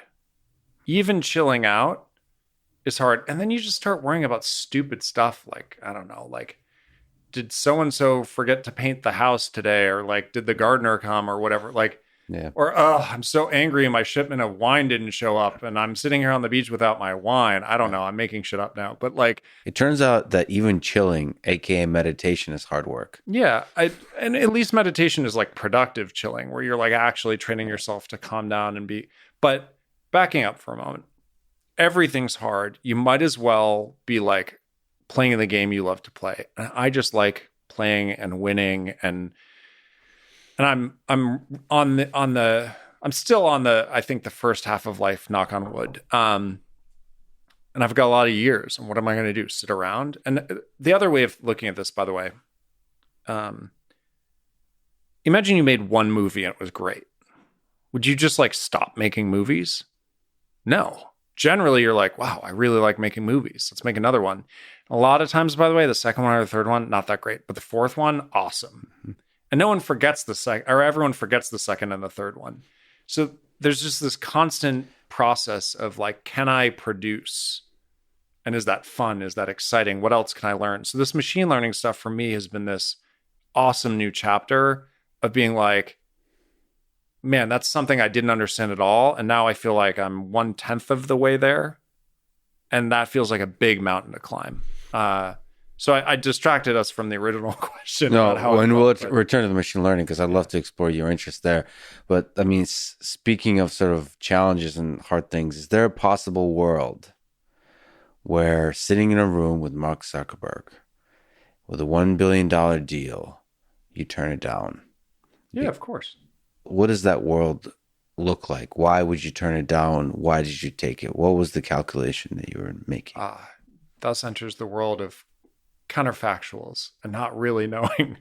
And if only we could run that experiment. Well, the right? universe exists. It's just running in parallel to our own. Yeah. It's so fascinating, right? I mean, we're talking a lot about money, but the real question was, I'm not sure you'll believe me when I say this, but could we strap our little company onto the side of a rocket ship and like get out to a lot of people really, really quickly with the support, with the talent of a place like Facebook? I mean, people often ask me what I would do differently at Instagram today. And I say, well, I'd probably hire more carefully, because we showed up just like before I knew it, we had like 100 people on the team, then 200, then 300. I don't know where all these people were coming from. I never had to recruit them. I never had to screen them. They were just like internal transfers, right? Mm-hmm. So it's like relying on the Facebook hiring machine, which is quite sort of, I mean, it's an elaborate machine. It's great, by the way. They have really talented people there. But my point is, the choice was like, take this thing, put it on the side of a rocket ship that you know is growing very quickly. Like I had seen what had happened when Ev sold Blogger to Google, and then Google went public. Remember, we sold before Facebook went public. There was a moment at which the stock price was $17, by the way. Mm-hmm. Facebook stock price was $17. I remember thinking, what the fuck did I just do, right? Mm-hmm. Now at 320-ish, I don't know where we are today, but like, okay, like the best thing, by the way, is like when the stock is down, everyone calls you dope. And then when it's up, they also call you a dope, but just for a different reason, right? Like you can't win. Lesson in there somewhere. Yeah. So, but you know, the choice is to strap yourself to a rocket ship or to build your own. You know, Mr. Elon built his own, literally, with the rocket ship. That's a difficult choice because there's a world. Actually, I would say something different, which is Elon and others decided to sell PayPal for not that much. I mean, how much was it? About $1 billion? I can't remember. Something like that, yeah. I mean, it was early, and but but it's worth a lot more now, To right? then build a new rocket ship. So this is the cool part, right? Yeah. If you are an entrepreneur and you own a controlling stake in the company, not only is it really hard to do something else with your life because all of the, value is tied up in you as a personality attached to this company, right? But if you sell it and you get yourself enough capital and you like have enough energy, you could do another thing or 10 other things, or in Elon's case, like a bunch of other things. I don't know, like I lost count at this point. And it might have seemed silly at the time. And sure, like if you look back, man, PayPal's worth a lot now, right? But I don't know, like, do you think Elon like cares about like, are we going to buy Pinterest or not? Like, he created a massive capital that allowed him to do what he wants to do. And that's awesome. That's more freeing than anything, because when you are an entrepreneur attached to a company, you got to stay at that company for a really long time. It's really hard to remove yourself. But I'm not sure how much he loved PayPal versus SpaceX and Tesla. I have a sense that you love Instagram. Yeah, I loved enough to like work for 6 years beyond the deal. Which is rare, which is very rare. You chose. But can I tell you why? Sure. It's Yes, please. There are not a lot of companies that you can be part of where the Pope's like, I would like to sign up for your product. Like, I'm not a religious person at all. I'm really not. Yeah. But when you go to the Vatican and you're like walking among the giant columns and you're hearing the music and everything, and like the Pope walks in and he wants to press the sign up button on your product, like it's a moment in life. Okay. No matter what your persuasion. Okay. The number of doors and experiences that opened up was incredible. I mean, the people I got to meet, the places I got to go. I assume maybe like a payments company is slightly different, right? But that's why, like, it was so fun. And plus, I truly believed we were building such a great product, and I loved the game. It wasn't about money; it was about the game. Do you think you had the guts to say no? Is that so? I often think about this, like, how hard is it for an entrepreneur to say no? Because the peer pressure. So basically the sea of entrepreneurs in Silicon Valley are going to tell you, I mean, this is their dream. The thing you were sitting before is a dream. To walk away from that is really, it seems like nearly impossible. Because Instagram could, in 10 years, be, you could talk about Google. You could be making self-driving cars and building rockets that go to Mars and compete with SpaceX. Totally. And so that's an interesting decision to say, am I willing to risk it? And the reason I also say it's an interesting decision, because it feels like, per our previous discussion, if you're launching a social network company, there's going to be that meeting, whatever that number is. If you're successful, if you're on this rocket ship of success, there's going to be a meeting with one of the social network companies that want to buy you, whether it's Facebook or Twitter, but it could also very well be Google, who seems to have like a graveyard of failed social networks. And I don't know. I think about that, how difficult it is for an entrepreneur to make that decision. How many have successfully made that decision, I guess, is a big question. It's sad to me, to be honest, that too many make that decision, perhaps for the wrong reason. Sorry, when you say make the decision, you mean to the affirmative. To the affirmative, yeah. Got it, yeah. There are also companies that don't sell, right? And take the path and say, we're going to be independent, and then you've never heard of them again. Like, I remember Path, right, was one of our competitors early on. There's a big moment when they had, I can't remember what it was like $110 million offer from Google or something. Mm-hmm. It might have been larger. I don't know.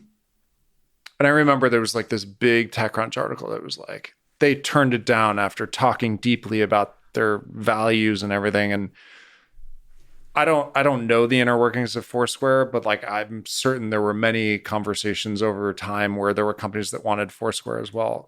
Recently, like, I mean, what other companies? There's Clubhouse, right? Like, I don't know. Maybe people were really interested in them too.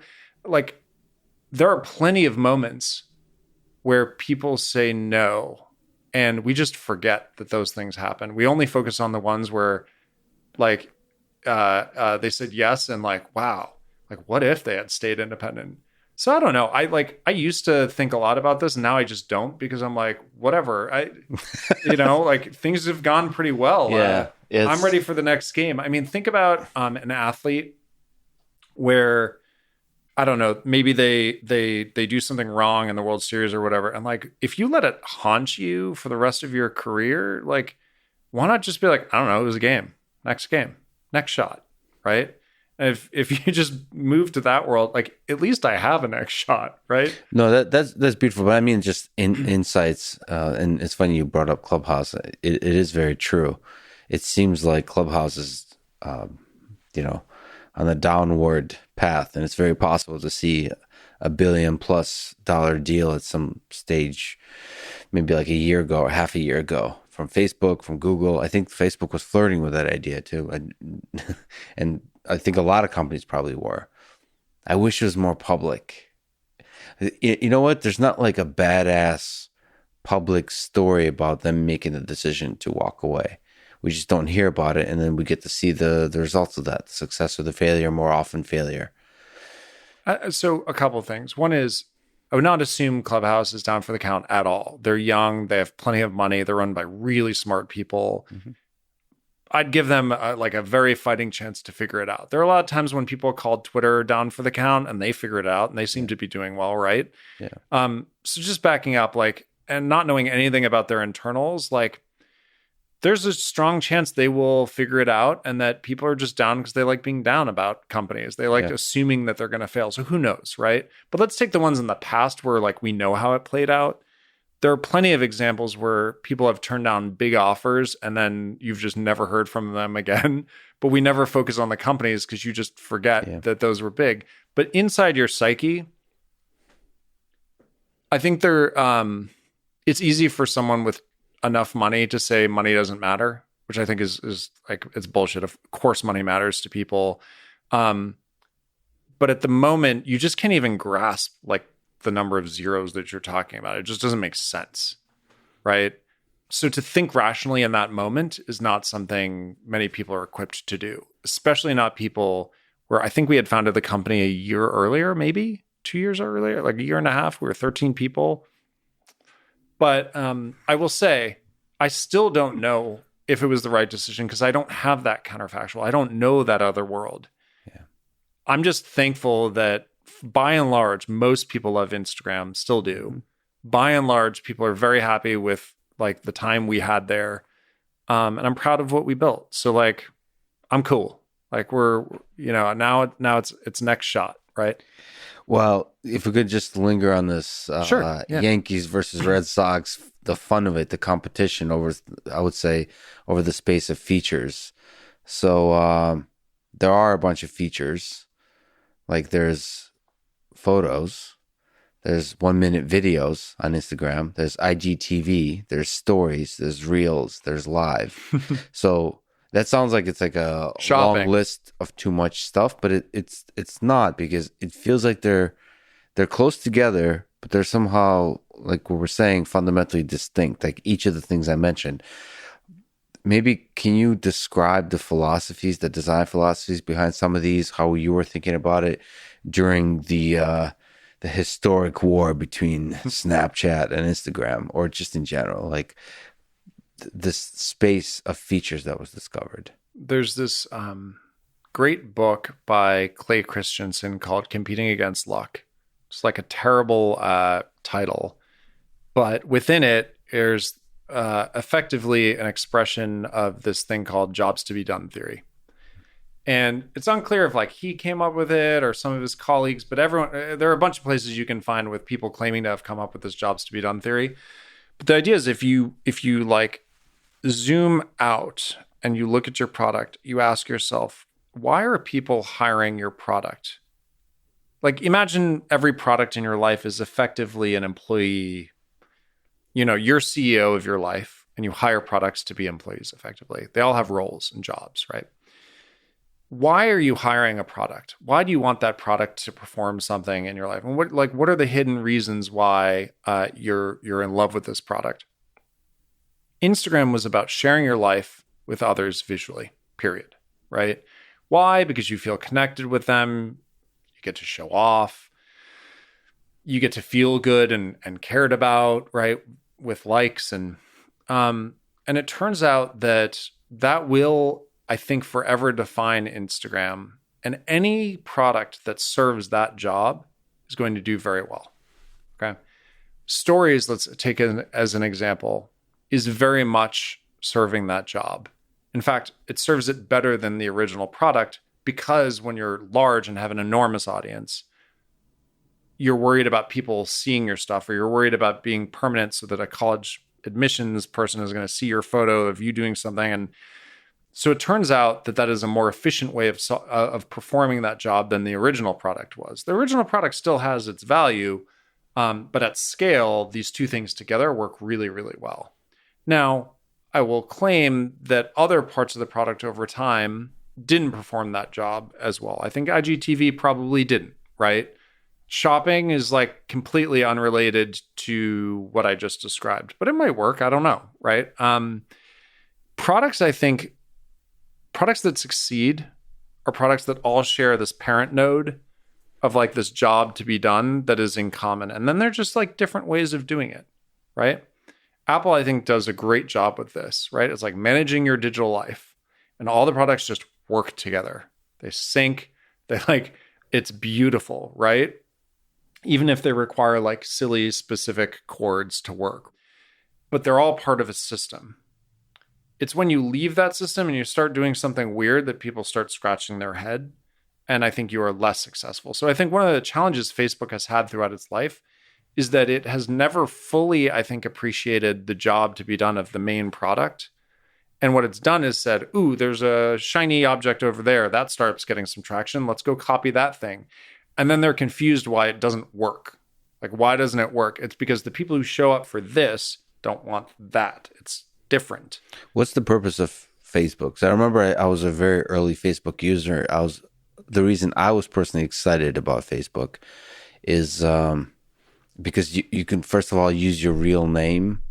Like, I can exist in this world. It can be like formally exist. I like anonymity for certain things, Reddit and so on, but I wanted to also exist not anonymously, so that I can connect with other friends of mine non-anonymously.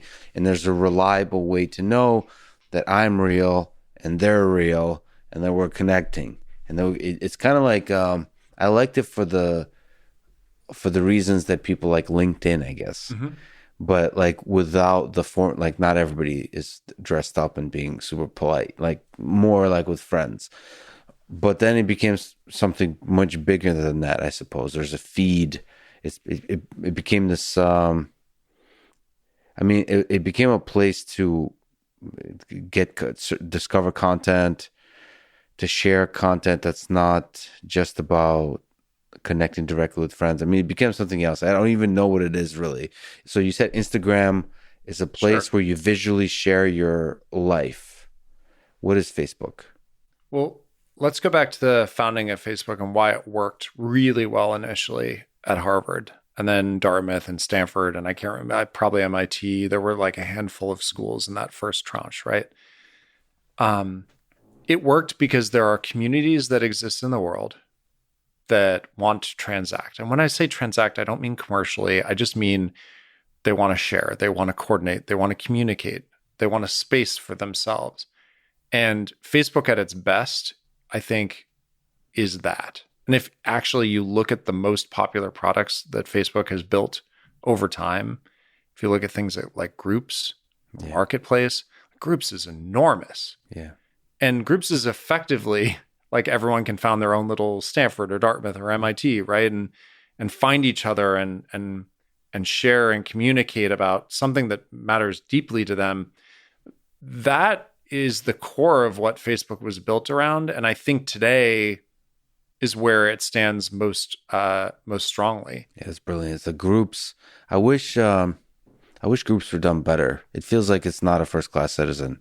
I know I may be saying something without much knowledge, but it feels like it's kind of bolted on while being used a lot. It feels like there needs to be a little bit more structure in terms of discovery in terms of Yeah. like, I mean, look at Reddit. Like Reddit is basically groups of yes, public yeah, and open and yes, a little bit crazy, right? In a good way. yeah. But there's clear product market fit for that specific use case. And it doesn't have to be a college. It can be anything. It can be a small group, a big group. It can be group messaging. Facebook shines, I think, when it leans into that. I think when there are other companies that just seem exciting and now all of a sudden the product shifts in some fundamental way to go try to compete with that other thing, that's when I think consumers get confused. Even if you can be successful, like even if you can compete with that other company, even if you can figure out how to bolt it on, eventually you come back and you look at the app and you're like, I just don't know why I opened this app. Like why, like too many things going on. And that was always a worry. I mean, you listed all the things at Instagram and it almost gave me a heart attack, like way too many things. But I don't know, entrepreneurs get bored. They want to add things. They want to like, right? I don't have a good answer for it, except for that I think being true to your original use case, and not even original use case, but sorry, actually not use case, original job. There are many use cases under that job. Being true to that and like being really good at it over time and morphing as needs change. I think that's how to make a company last forever. And I mean, honestly, I like my main thesis about why Facebook is in the position it is today is if they have had a series of product launches that delighted people over time, I think they'd be in a totally different world. So just like imagine for a moment, and by the way, Apple's entering this, but like Apple for so long, just like product after product, you couldn't wait for it. You stood in line for it. You talked about it. You got excited. Amazon makes your life so easy. It's like, wow, I needed this thing and it showed up at my door 2 days later. And like both of these companies, by the way, Amazon, Apple have issues, right? There are labor issues, whether it's here in the US or in China. There are environmental issues. But like, when's the last time you heard like a large chorus being like, these companies better pay for what they're doing on these things, right? I think Facebook's main issue today is like, you need to produce a hit. If you don't produce hits, it's really hard to keep consumers on your side. Then people just start picking on you for a variety of reasons, whether it's right or wrong. I'm not even going to place a judgment right here and right now. I'm just going to say that it is way better to be in a world where you are producing hits and consumers love what you're doing, because then they're on your side. And I think it's the past 10 years for Facebook has been fairly hard on this dimension. So, and by hits, it doesn't necessarily mean financial hits. It feels like to me what you're saying is something that brings joy. Yeah. A product that brings joy to some fraction of the population. Yeah. I mean, TikTok isn't just literally an algorithm. In some ways, TikTok's content and algorithm have more sway now over the American psyche than Facebook's algorithm, right? It's visual, it's video. By the way, it's not defined by who you follow. It's defined by some magical thing that, by the way, if someone wanted to tweak to show you a certain type of content for some reason, they could, right?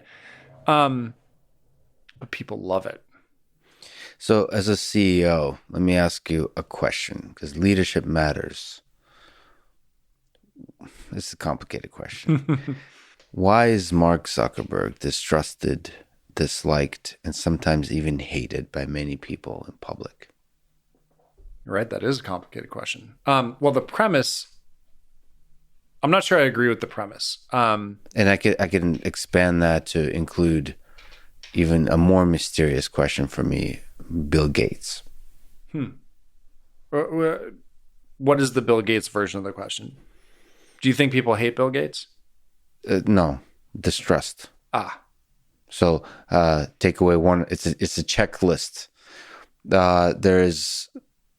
I think Mark Zuckerberg's distrust is the primary one, but there's also like a dislike. Maybe hate is too strong a word, but it's just if you look at like the articles that are being written and so on, there's a dislike, and it's confusing to me because it's like the public picks certain individuals and they attach certain kinds of emotions to those individuals. Yeah. So someone once just recently said, there's a strong case that founder-led companies have this problem, and that a lot of Mark's issues come from the fact that he is a visible founder with this story that people have watched in both a movie and they followed along, and he's this boy wonder kid who became one of the world's richest people, and he's no longer Mark the person. He's Mark this image of a person with enormous wealth and power.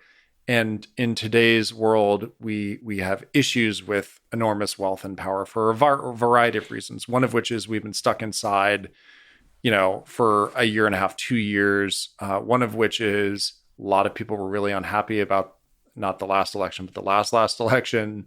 And where do you take out that anger? Who do you blame but the people in charge?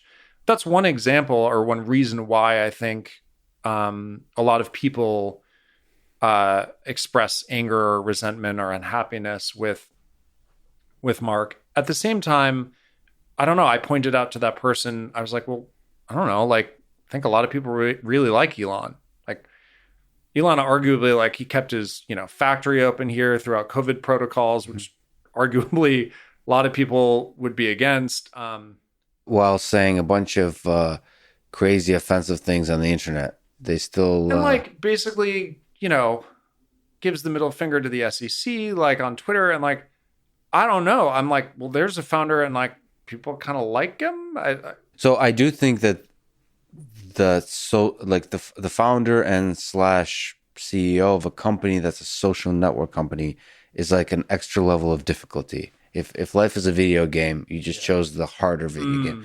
So, I mean, that's why it's interesting to ask you, because you were the founder and CEO of a social network. Right, I challenge it because... Exactly. So, but you're one of the rare examples. Even Jack Dorsey's disliked. Not to the degree, but it just seems harder when you're running a social media company. It's interesting. I never thought of Jack as just like, I think generally he's well respected. Yeah, I think so. I think you're right. But like he's not loved. Yeah, and I feel like to me, Twitter is an incredible thing. Yeah. And again, can I just come back to this point, which seems oversimplistic, but like, I really do think how a product makes someone feel. Yeah. They ascribe that feeling to the founder. Yep. So make people feel good. So think about it. Like, let's just go with this thesis for a second. Sure. Okay? I like it though. Amazon's pretty utilitarian, right? It delivers brown boxes to your front door. Sure, you can have Alexa and you can have all these things, right? But in general, it delivers stuff quickly to you at a reasonable price, right? I think Jeff Bezos is wonderfully wealthy, thoughtful, smart guy, right? But like, people kind of feel that way about him. They're like, wow, this is really big. We're impressed that this is really big. But he's doing the same space stuff Elon's doing, but they don't necessarily ascribe the same sense of wonder, right? Mm-hmm. Now let's take Elon. And again, this is pet theory. I don't have much proof other than my own intuition. He is literally about living the future. Mars, space. It's about wonder. It's about going back to that feeling as a kid when you looked up to the stars and asked, is there life out there? People get behind that because it's a sense of hope and excitement and innovation. And like, you can say whatever you want, but we ascribe that emotion to that person. Now, let's say you're on a social network and people make you kind of angry because they disagree with you, or they say something ridiculous, or they're living a FOMO type life where you're like, wow, I wish I was doing that thing. I think Instagram, if I were to think back, by and large, when I was there, was not about FOMO, was not about this influencer economy, although it certainly became that way closer to the end. It was about this sense of wonder and happiness and beautiful things in the world. And I don't know. I mean, I don't want to have a blind spot, but I don't think anyone had a strong opinion about one way or the other. For the longest time, the way people explained to me, I mean, if you want to go for toxicity, you go to Facebook or Twitter. If you want to go to feel good about life, you go to Instagram to enjoy, celebrate life. And my experience when talking to people is they gave me the benefit of the doubt because of that. Yeah. But if your experience of the product is kind of makes you angry, it's where you argue. I mean, a big part of Jack might be that he wasn't actually the CEO for a very long time and only became recently. So I'm not sure how much of the connection got made. But in general, I mean, if you hate, I'm just thinking about other companies that aren't tech companies. If you hate like what a company is doing or it makes you not feel happy, I don't know, like people are really angry about Comcast or whatever. Are they even called Comcast anymore? It's like Xfinity or something, right? They had to rebrand. They became Meta, right? Yeah. It's like, but my point is, if it makes you That's angry, beautiful. Yeah. But the thing is, this is me saying this. I think your thesis is very strong and correct, has elements of correctness, but I still personally put some blame on individuals. of course, I think you said Elon looking up. There's something about childlike wonder to him, like to his personality, his character. Something about, I think more so than others, where people can trust him. And there's I don't know, Sundar Pichai is an example of somebody who's like, there's some kind. It's hard to put into words, but there's something about the human being where he's trustworthy. yeah. He's human in a way that connects to us. And the same with Satya Nadella. I mean, some of these folks, something about us is drawn to them, even when they're flawed. Even like, so like your thesis really holds up for Steve Jobs, because I think people didn't like Steve Jobs, but like he delivered products that, and then they fell in love every time. I guess you could say that the CEO, the leader, is also a product. And if they keep delivering a product that people like by being public and saying things that people like, that's also a way to make people happy. But from a social network perspective, it makes me wonder how difficult it is to explain to people why certain things happen, like to explain machine learning, to explain why certain the woke mob effect happens, or the certain kinds of like bullying happens, which is like, it's human nature combined with algorithm, and it's very difficult to control for. How the spread of quote unquote misinformation happens, it's very difficult to control for that. And so you try to decelerate certain parts, and you create more problems than you solve. And anything that looks at all like censorship can create huge amounts of problems. It's a slippery slope. And then you have to inject humans to oversee the machine learning algorithms. And anytime you inject humans into the system, it's going to create a huge number of problems. And I feel like it's up to the leader to communicate that effectively, to be transparent. First of all, design products that don't have those problems. And second of all, when they have those problems, to be able to communicate with them. I guess that's all going to, when you run a social network company, your job is hard. Yeah. I will say the one element that you haven't named that I think you're getting at is just bedside manner, which Steve Jobs, I never worked for him. I never met him in person. Had an uncanny ability in public to have bedside manner. I mean, some of the best clips of Steve Jobs are from like, I want to say maybe the 80s, when he's on his stage and getting questions from the audience about life, and he'll take this question that is like, how are you going to compete with blah? And it's super boring. And I don't even know the name of the company. And his answer is as if you just asked like your grandfather the meaning of life. Yeah. Yeah. And you sit there and you're just like, what? Like, yeah. And there's that bedside manner. And if you lack that, or if that's just not intuitive to you, I think that it can be a lot harder to gain the trust of people. And then add on top of that missteps of companies, right? I don't know if you have any friends from the past where like maybe they crossed you once, or like maybe you get back together and you're friends again, but you just never really forget that thing. It's human nature not to forget. I'm Russian. You crossed me once. We solved the problem. So my point is,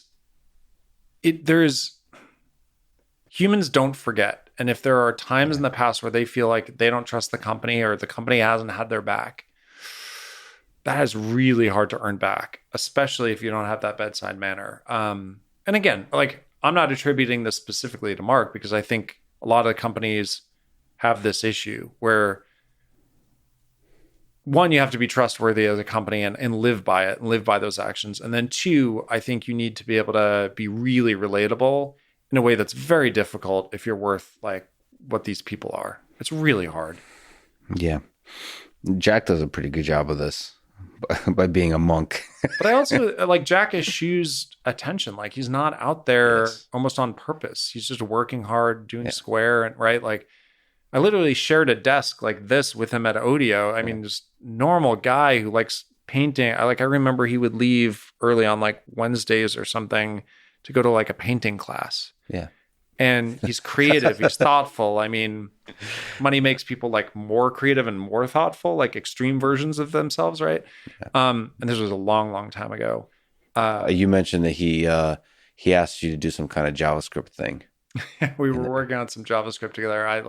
That's hilarious. Like pre-Twitter, early Twitter days, you and Jack Dorsey are in a room together talking about JavaScript, solving some kind of menial problem. Terrible problems. Yeah. I mean, not terrible, just like boring widget problem. I think it was the Odeo widget we were working on at the time.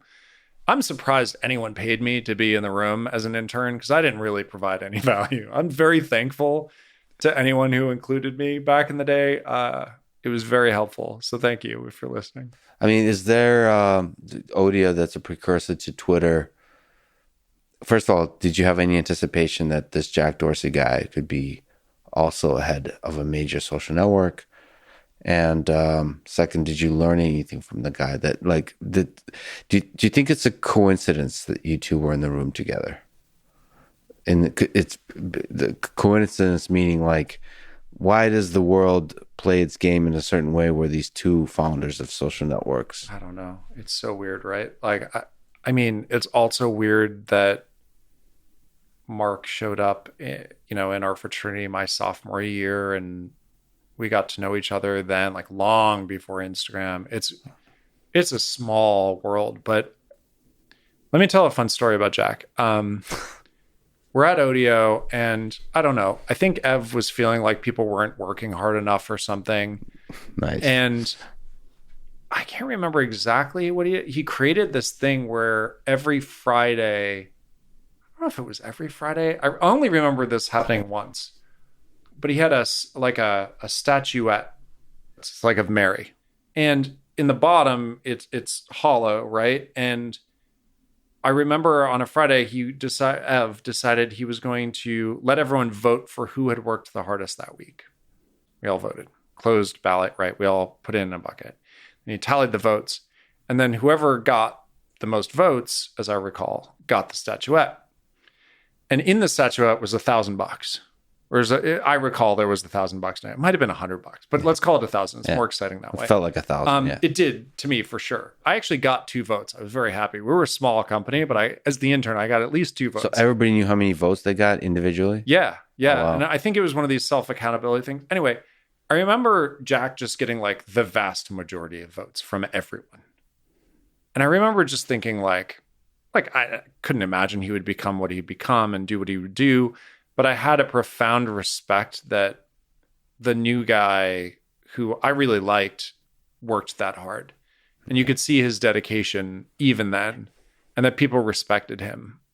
But that's the one story that I remember of him, like working with him specifically from that summer. Can I take a small tangent on that? Of course. There's kind of a pushback in Silicon Valley a little bit against hard work.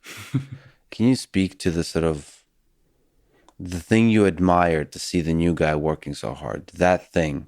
What is the value of that thing in a company? See, this is just to be very frank, it drives me nuts. Like, I saw this really funny video on TikTok. Was it on TikTok? It was like, I'm taking a break from my mental health to work on my career. I thought that was funny.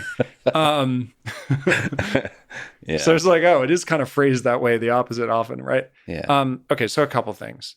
I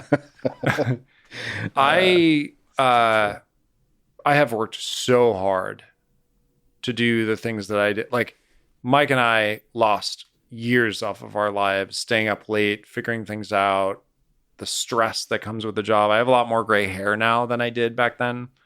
It requires an enormous amount of work, and most people aren't successful, right? But even the ones that do don't skate by.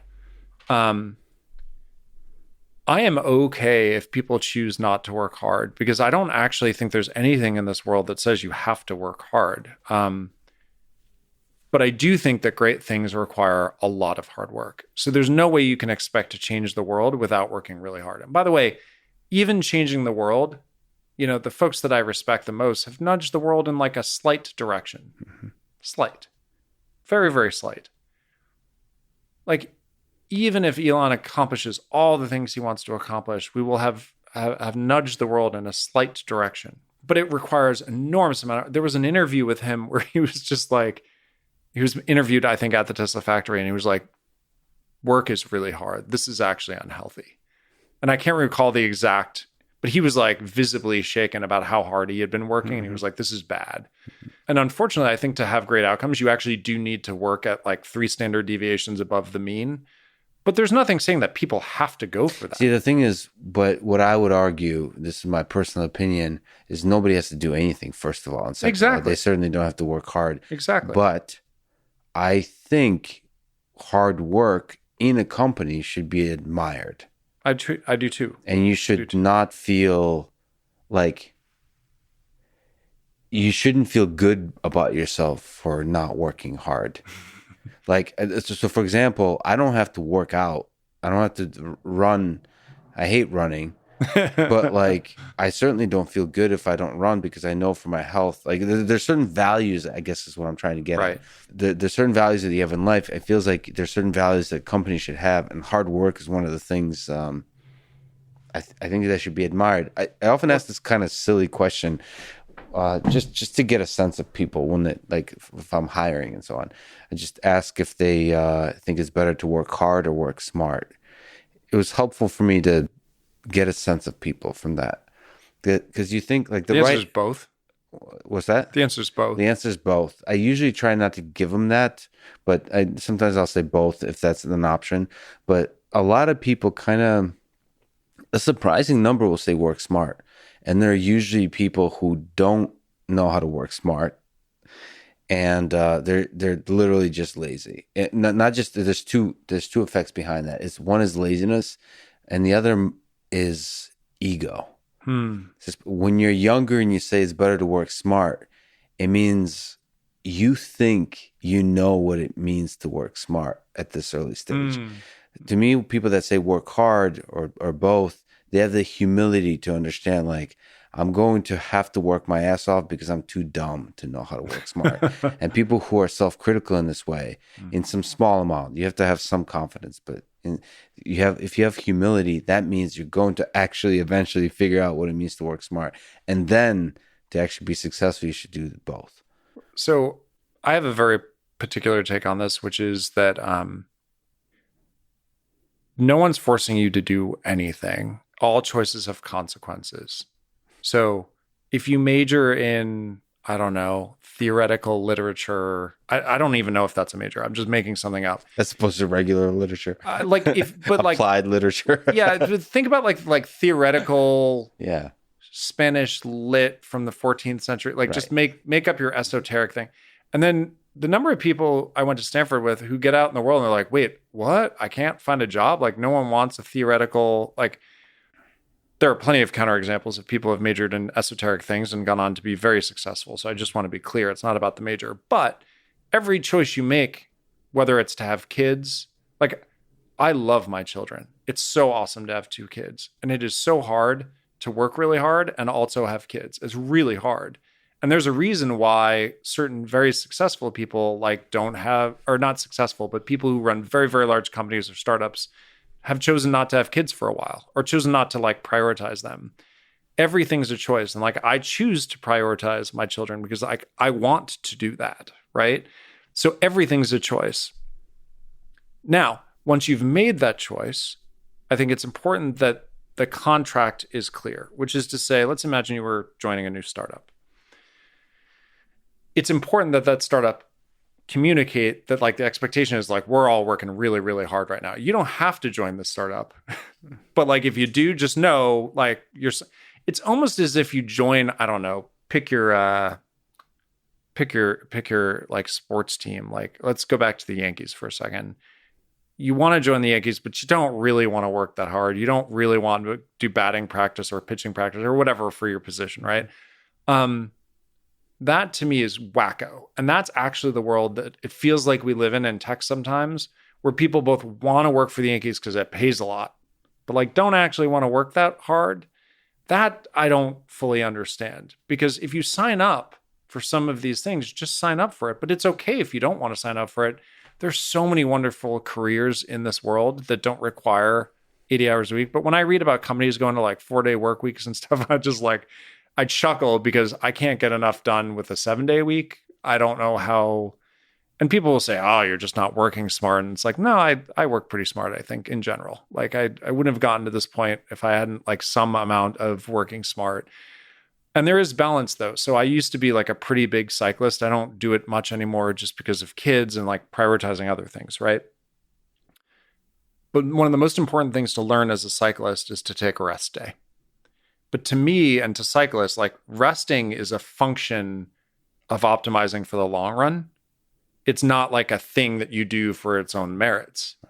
It's actually like if you don't rest, your muscles don't recover, and then you're just not as like you're not training as efficiently. You should probably the successful people I've known in terms of athletes, they hate rest days, but they know they have to do it for the long term. Absolutely, they think their opposition is getting stronger and stronger, and that's the feeling. But you know it's the right thing, and usually you need a coach to help you. Yeah, totally. So, I mean, I use this thing called training peaks, and it's interesting because it actually mathematically shows like where you are on the curve and all this stuff. Yeah. But you have to you have to have that rest, but it's a function of going harder for longer. Again, it's this reinforcement learning, like planning the aggregate and the long. But a lot of people will hide behind laziness by saying they're trying to optimize for the long run, and they're not. They're just not working very hard.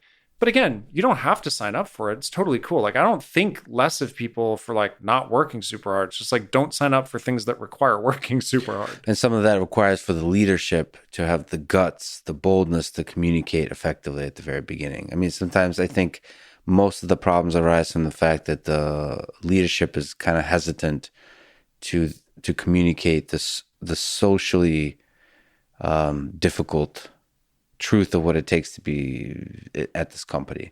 So they kind of say, hey, come with us. We have snacks, but unlimited vacation. And, yeah, Ray at Bridgewater is always fascinating because, people, it's been called like a cult on the outside or cult-ish.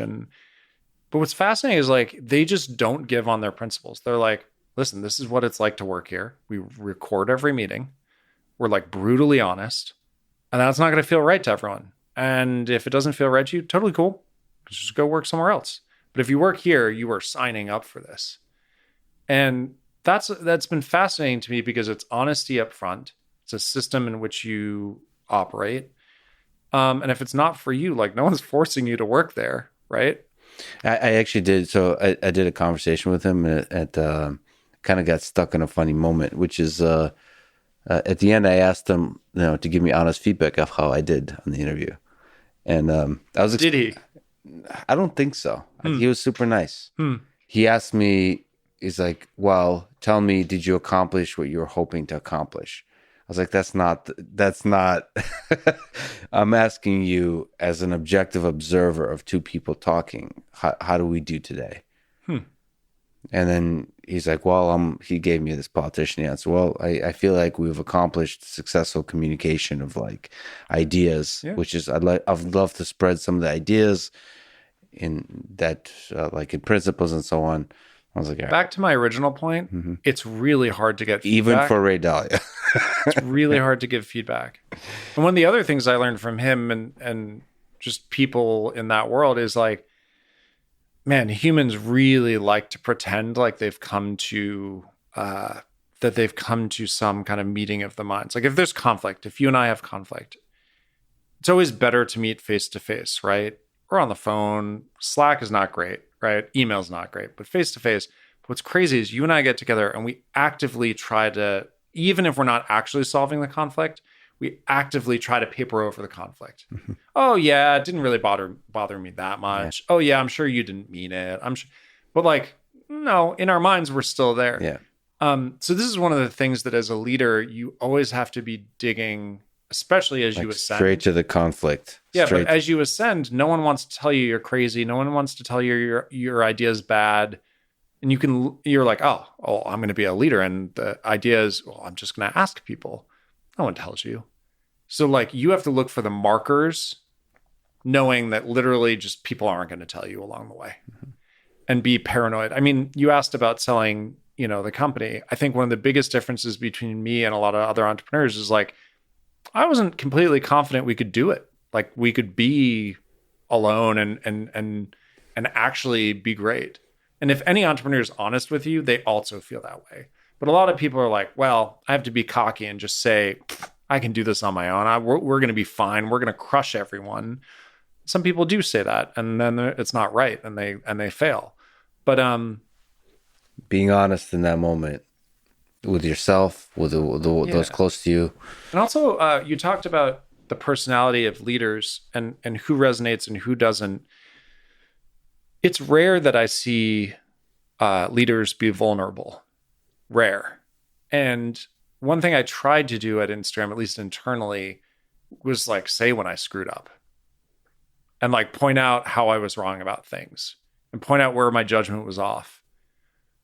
Everyone thinks they have to bat 1,000, right? Like that's crazy. The best quant hedge funds in the world bat 50.001%. Mm-hmm. They just take a lot of bets, right? Renaissance. They might bat 51%, right? But holy hell, like the question isn't, are you right every single time and you have to seem invincible?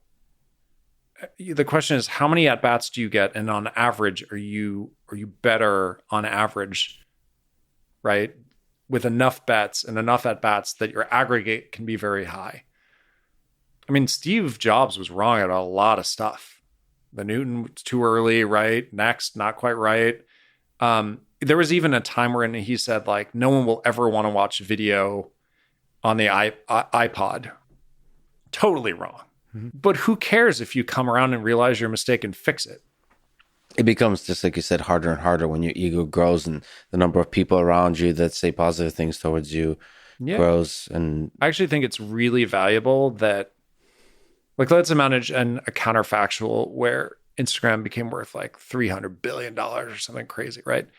I kind of like that my life is relatively normal now. When I say relatively, you get what I mean. I'm not making a claim that I live a normal life, but like I certainly don't live in a world where there are like 15 Sherpas following me, like fetching me water or whatever. Like that's not how it works. I actually like that I have a sense of humility of like, I may not found another thing that's nearly as big, so I have to work twice as hard. Mm-hmm. Or I have to like learn twice as much. I have to we haven't talked about machine learning yet, but my favorite thing is all these like famous, tech guys who have worked in the industry pontificating about the future of machine learning and how it's going to kill us all. And I'm pretty sure they've never tried to build anything with machine learning themselves. Yes. So there's a nice line between people that have actually built stuff with machine, like actually program something, or at least understand some of its fundamentals, and the people that are just saying philosophical stuff for journalists and so on.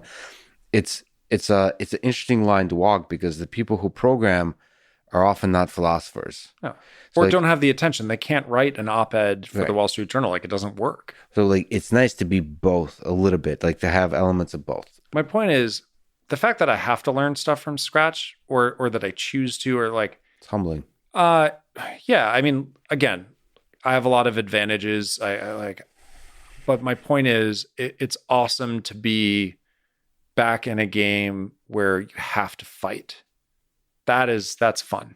So being humble, being vulnerable, it's an important aspect of a leader, and I hope it serves me well, but like I can't fast forward 10 years to know. That's my game plan. Before I forget, I have to ask you one last thing on Instagram.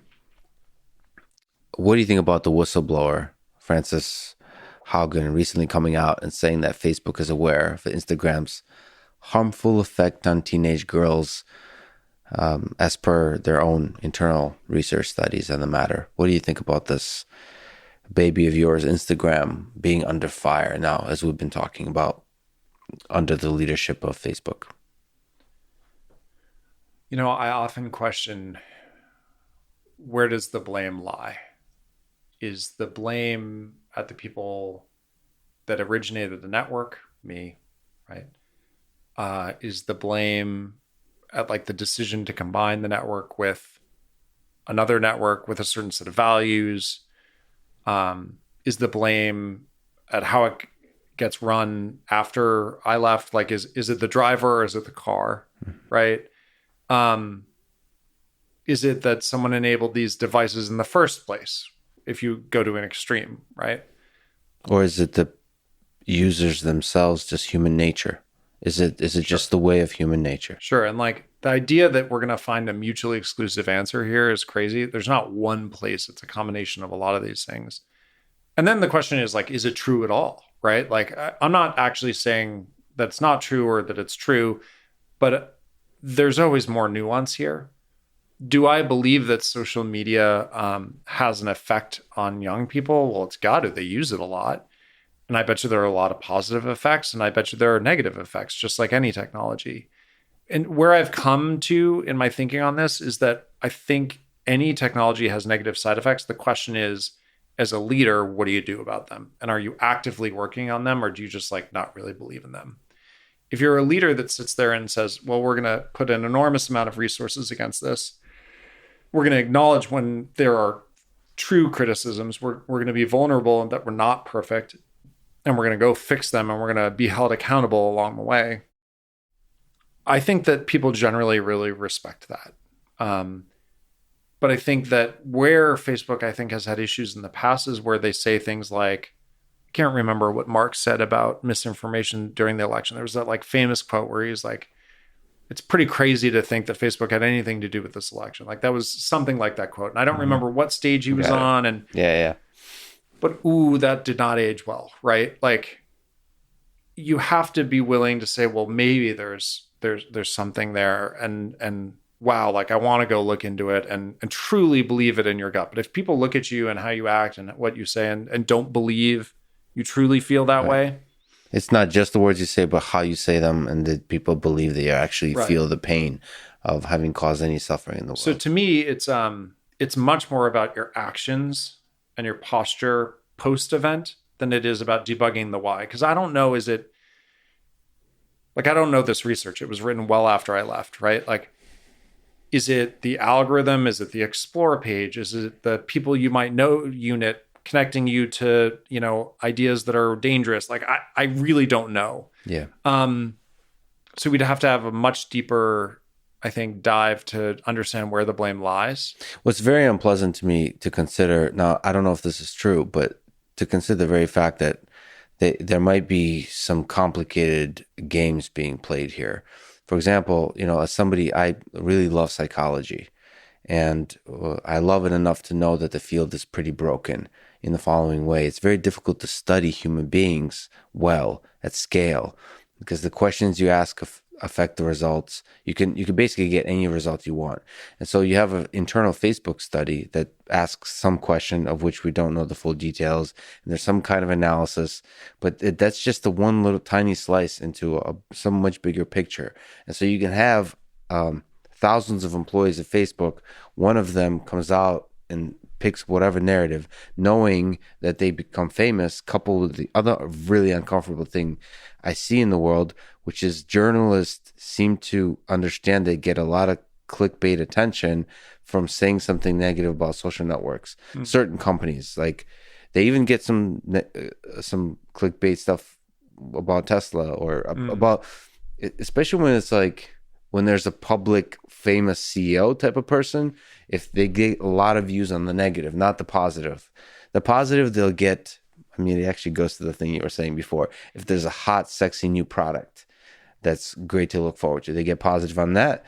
But absent a product, it's nice to have like the CEO messing up in some kind of way. And so couple that with the whistleblower and with the this whole dynamic of journalism and so on, with Social Dilemma being a really popular documentary, it's like, all right, my concern is there's deep flaws in human nature here in terms of things we need to deal with, like the nature of hate, of bullying, all those kinds of things. And then there's people who are trying to use that potentially to become famous and make money off of blaming others for causing more of the problem as opposed to helping solve the problem. So I don't know what to think. I'm not saying this is like, I'm just uncomfortable with, I guess, not knowing what to think about any of this. because a bunch of folks I know that work at Facebook on the machine learning side, so Jan LeCun, I mean, they're quite upset by what's happening because there's a lot of really brilliant, good people inside Facebook. They're trying to do good. And so like Jan all of this press, Jan is one of them. And he has an amazing team of the machine learning researchers. Like he's really upset with the fact that people don't seem to understand that this is not, the portrayal does not represent the full nature of efforts that's going on at Facebook. So I don't know what to think about that. Well, you just, I think, very helpfully explained the nuance of the situation and why it's so hard to understand. But a couple things. One is, I think I have been surprised at the scale with which some product manager can do an enormous amount of harm to a very, very large company by releasing a trove of documents. Like I think I read a couple of them when they got published, and I haven't even spent any time going deep. Part of it's like, I don't really feel like reliving a previous life, but wow. Like, talk about challenging the idea of open culture and like what that does to Facebook internally. If Facebook was built, like I remember, like my office, we had this like no visitors rule around my office because we always had like confidential stuff up on the walls, and everyone was super angry because they're like, that goes against our culture of transparency. And like Marx in the fish cube or whatever they called it, the aquarium, I think they called it, where like literally anyone could see what he was doing at any point. And I don't know. I mean, other companies like Apple have been quiet / locked down. Snapchat's the same way for a reason. And I don't know what this does to transparency on the inside of startups that value that. I think that it's a seminal moment. And you can say, well, you should have nothing to hide, right? But to your point, you can pick out documents that show anything, right? But I don't know. So what happens to transparency inside of startups and the culture that that startups or companies in the future will grow? Like the startup of the future that becomes the next Facebook, will it be locked down? And what does that do? Yeah. Right? So that's part one. Part two, like, I don't think that you could design a more like well-orchestrated handful of events from the like 60 minutes to releasing the documents in the way that they were released at the right time. That takes a lot of planning and partnership. And it seems like she has a partner at some firm, right, that probably helped a lot with this. But man, at a personal level, if you're her, you'd have to really believe in what you are doing, really believe in it, because you are personally putting your ass on the line, right? Like, you've got a very large company that doesn't like enemies, right? It takes a lot of guts. And I don't love these conspiracy theories about like, oh, she's being financed from some person or people. Like, I don't love them because that's like the easy thing to say. I think the Occam's razor here is like someone thought they were doing something wrong and was like very, very courageous in I don't know if courageous is the word, but like, so without getting into like, is she a martyr? Is she courageous? Is she, right? Like, let's put that aside for a second. Yeah. Then there are the documents themselves. They say what they say. To your point, a lot of the things that like people have been worried about are already in the documents, or they're already been said externally. And I don't know. I'm just like, I'm thankful that I am focused on new things with my life. Well, let me just say, I just think it's a really hard problem that probably Facebook and Twitter are trying to solve. I'm actually just fascinated by how hard this problem is. There are fundamental issues at Facebook in tone and in approach of how product gets built and the objective functions. And since people, organizations are not people. So Jan and Fair, right? Like, there are a lot of really great people who like literally just want to push reinforcement learning forward. They literally just want to teach a robot to touch, feel, lift, right? Like, they're not thinking about political misinformation, right? Yeah. But there's a strong connection between what funds that research and an enormously profitable machine that has trade-offs. And one cannot one cannot separate the two. You are not completely separate from the system. So I agree. It can feel really frustrating to feel if you're internal there, that you're working on something completely unrelated and you feel like your group's good. I can understand that. But there's some responsibility still. You have to acknowledge, it's like the Ray Dalio thing. You have to look in the mirror and see if there's problems, and you have to fix those problems. Yeah. You've mentioned machine learning and reinforcement quite a bit. I mean, to me, social networks is one of the exciting places, recommender systems where machine learning is applied. Where else in the world, in the space of possibilities over the next 5, 10, 20 years, do you think we're going to see impact of machine learning? When you try it on a philosophical level, on a technical level, what do you think? Or within social networks themselves? Well, I think the obvious answers are climate change, right? Like, think about how much fuel or just waste there is in energy consumption today because we don't plan accordingly. Because we take the least efficient route, or the logistics and stuff, the supply chain, all that kind of stuff. Yeah, I mean, listen, if we're gonna fight climate change, like one awesome way to do it is figure out how to optimize how we operate as a species and minimize the amount of energy we consume to maximize whatever economic impact we want to have.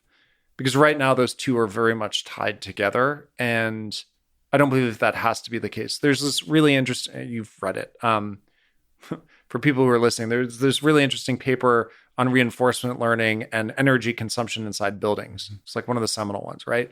But imagine that at massive scale. That's super interesting. I mean, they've done like resource planning for servers for peak load using reinforcement learning. I don't know if that was at Google or somewhere else, but like, okay, great, you do it for servers, but what if you could do it for just capacity in general, energy capacity for cities and planning for traffic? And of course, there's all the self-driving cars. And I don't know, like, I'm not going to pontificate like crazy ideas using reinforcement learning or machine learning. It's just so clear to me that humans don't think quickly enough.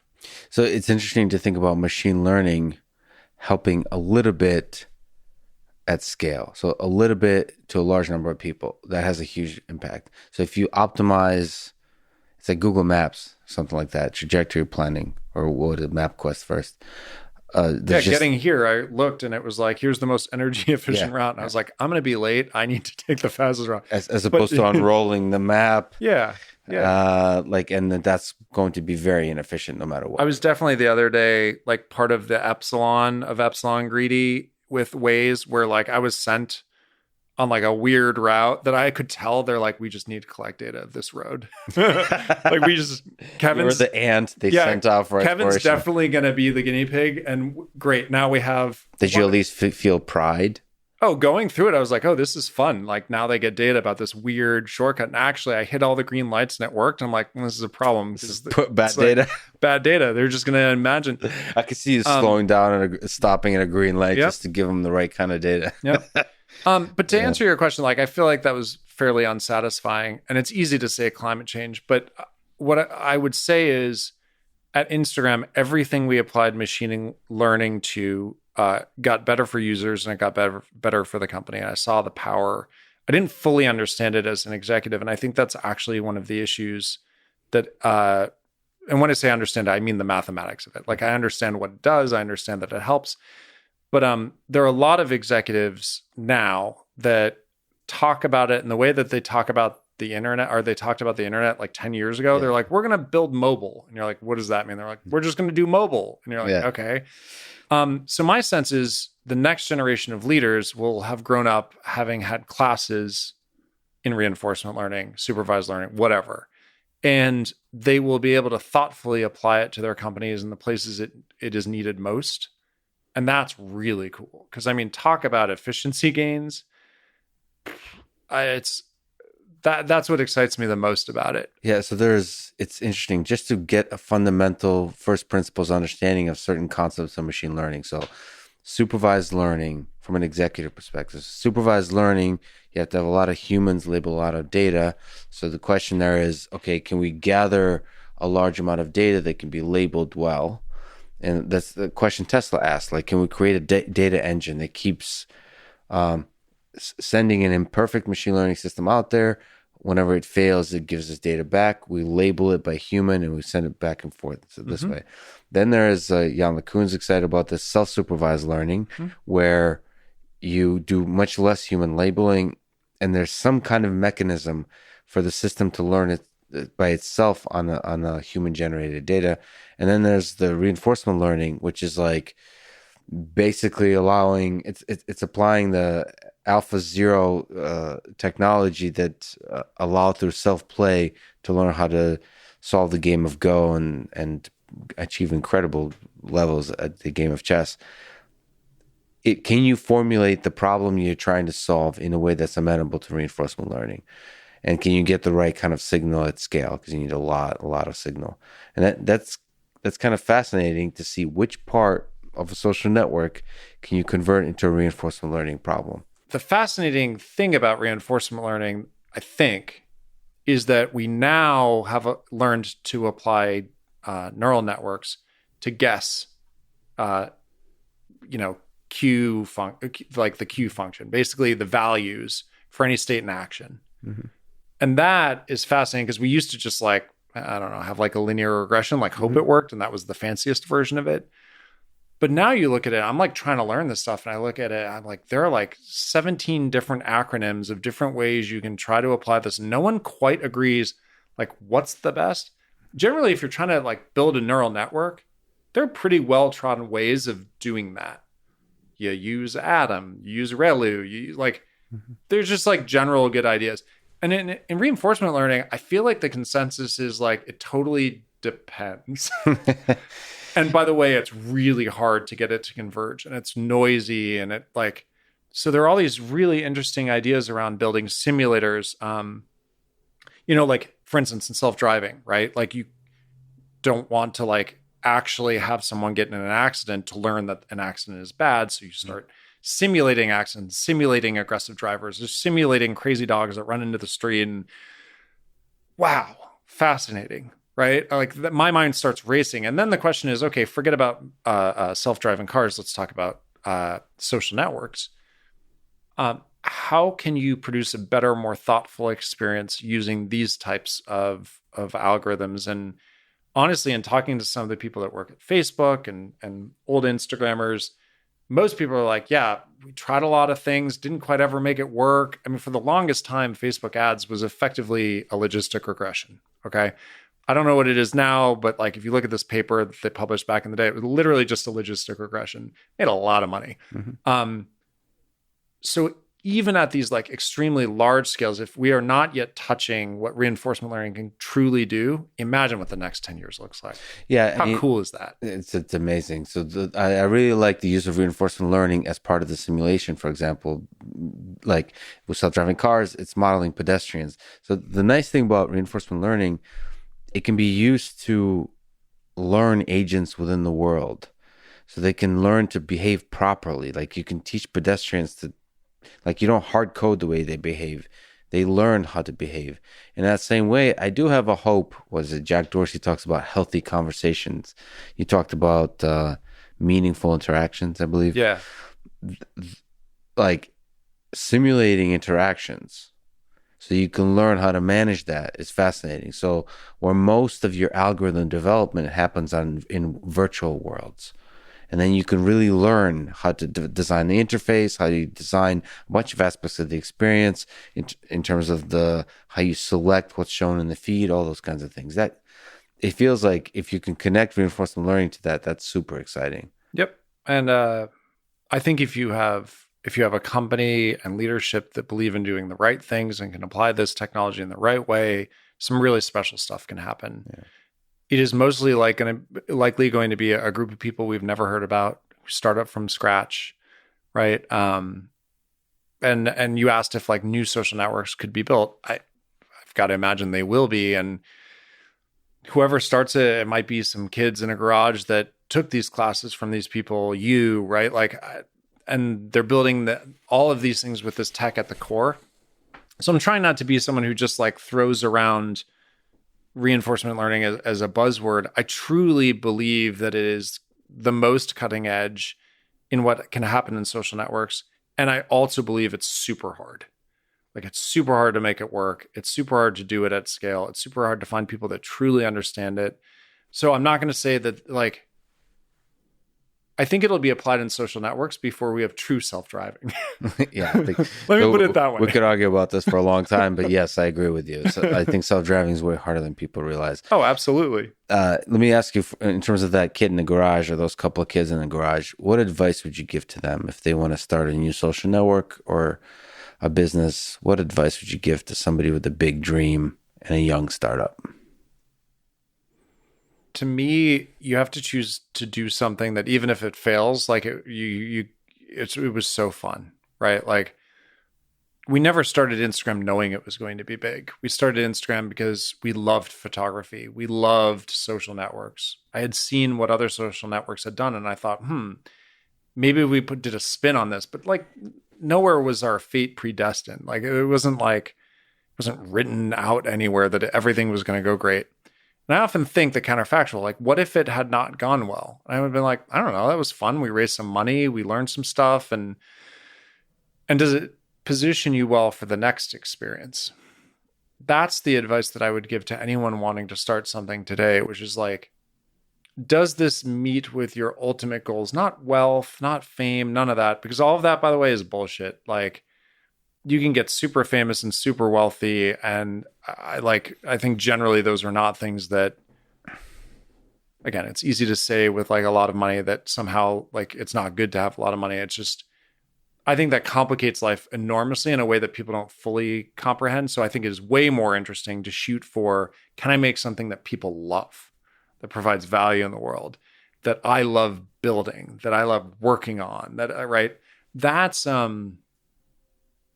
what I would do if I were starting from scratch. And by the way, like, in some ways that I will do that personally, which is like, choose the thing that you get up every morning. You're like, I love this, even when it's painful. Even when it's painful. What about a social network specifically? If you were to imagine, put yourself in the mind of I compete against myself. I can't give out ideas. Okay, I got you. No, but it's like high level. You like focus on community. Yeah. I mean, I said that as a half joke. In all honesty, I think these things are so hard to build that, like, ideas are a dime a dozen. But you have talked about keeping it simple. Can I tell you, which is a liberating idea? My model is, yes, it's 3 circles, and they overlap. One circle is what do I have experience at / what am I good at? I don't like saying what am I good at, because it just like seems like, what do I have experience in, right? What can I bring to the table? What am I excited about is the other circle. What's just super cool, right? That I want to work on, because even when this is hard, I think it's so cool, I want to stick with it. Mm-hmm. And the last circle is like, what does the world need? And if that circle ain't there, it doesn't matter what you work on, because there are a lot of startups that exist that just no one needs, or very small markets need. But if you want to be successful, I think if you're good at it, if you're good at it, passionate about it, and the world needs it. I mean, this sounds simple, but not enough people sit down and just think about those circles and think, do these things overlap? And can I get that middle section? It's small, but can I get that middle section? I think a lot about that personally. And then you have to be really honest about the circle that you're good at, and really honest about the circle that the world needs. And I suppose really honest about the passion, like, what do you actually love? Yeah. As opposed to like some kind of dream of making money, all those kind of stuff, like literally love doing. I had a former engineer who decided to start a startup, and I was like, are you sure you want to start a company versus like join something else? Because being a coach of an NBA team and playing basketball are 2 very, very different things. Mm-hmm. And like, not everyone fully understands the difference. I think you can kind of do it both. And I don't know, jury's out on that one, because like, they're in the middle of it now. So, but it's really important to figure out what you're good at, not be full of yourself, like truly look at your track record. What's the saying? Like, it ain't bragging if you can do it. But too many people are delusional and like think they're better at things than they actually are, or think there's a bigger market than there actually is. Just when you confuse your passion for things with a big market, that's really scary, right? Like just because you think it's cool doesn't mean that it's a big business opportunity. So like, what evidence do you have? Again, I'm a strict rationalist on this. And like, sometimes people don't like working with me because I'm pretty pragmatic about things. Like I'm not Elon. Like I don't sit and make bold proclamations about visiting Mars. Like that's just not how I work. I'm like, okay, I want to build this really cool thing that's fairly practical, and I think we could do it, and it's in this way.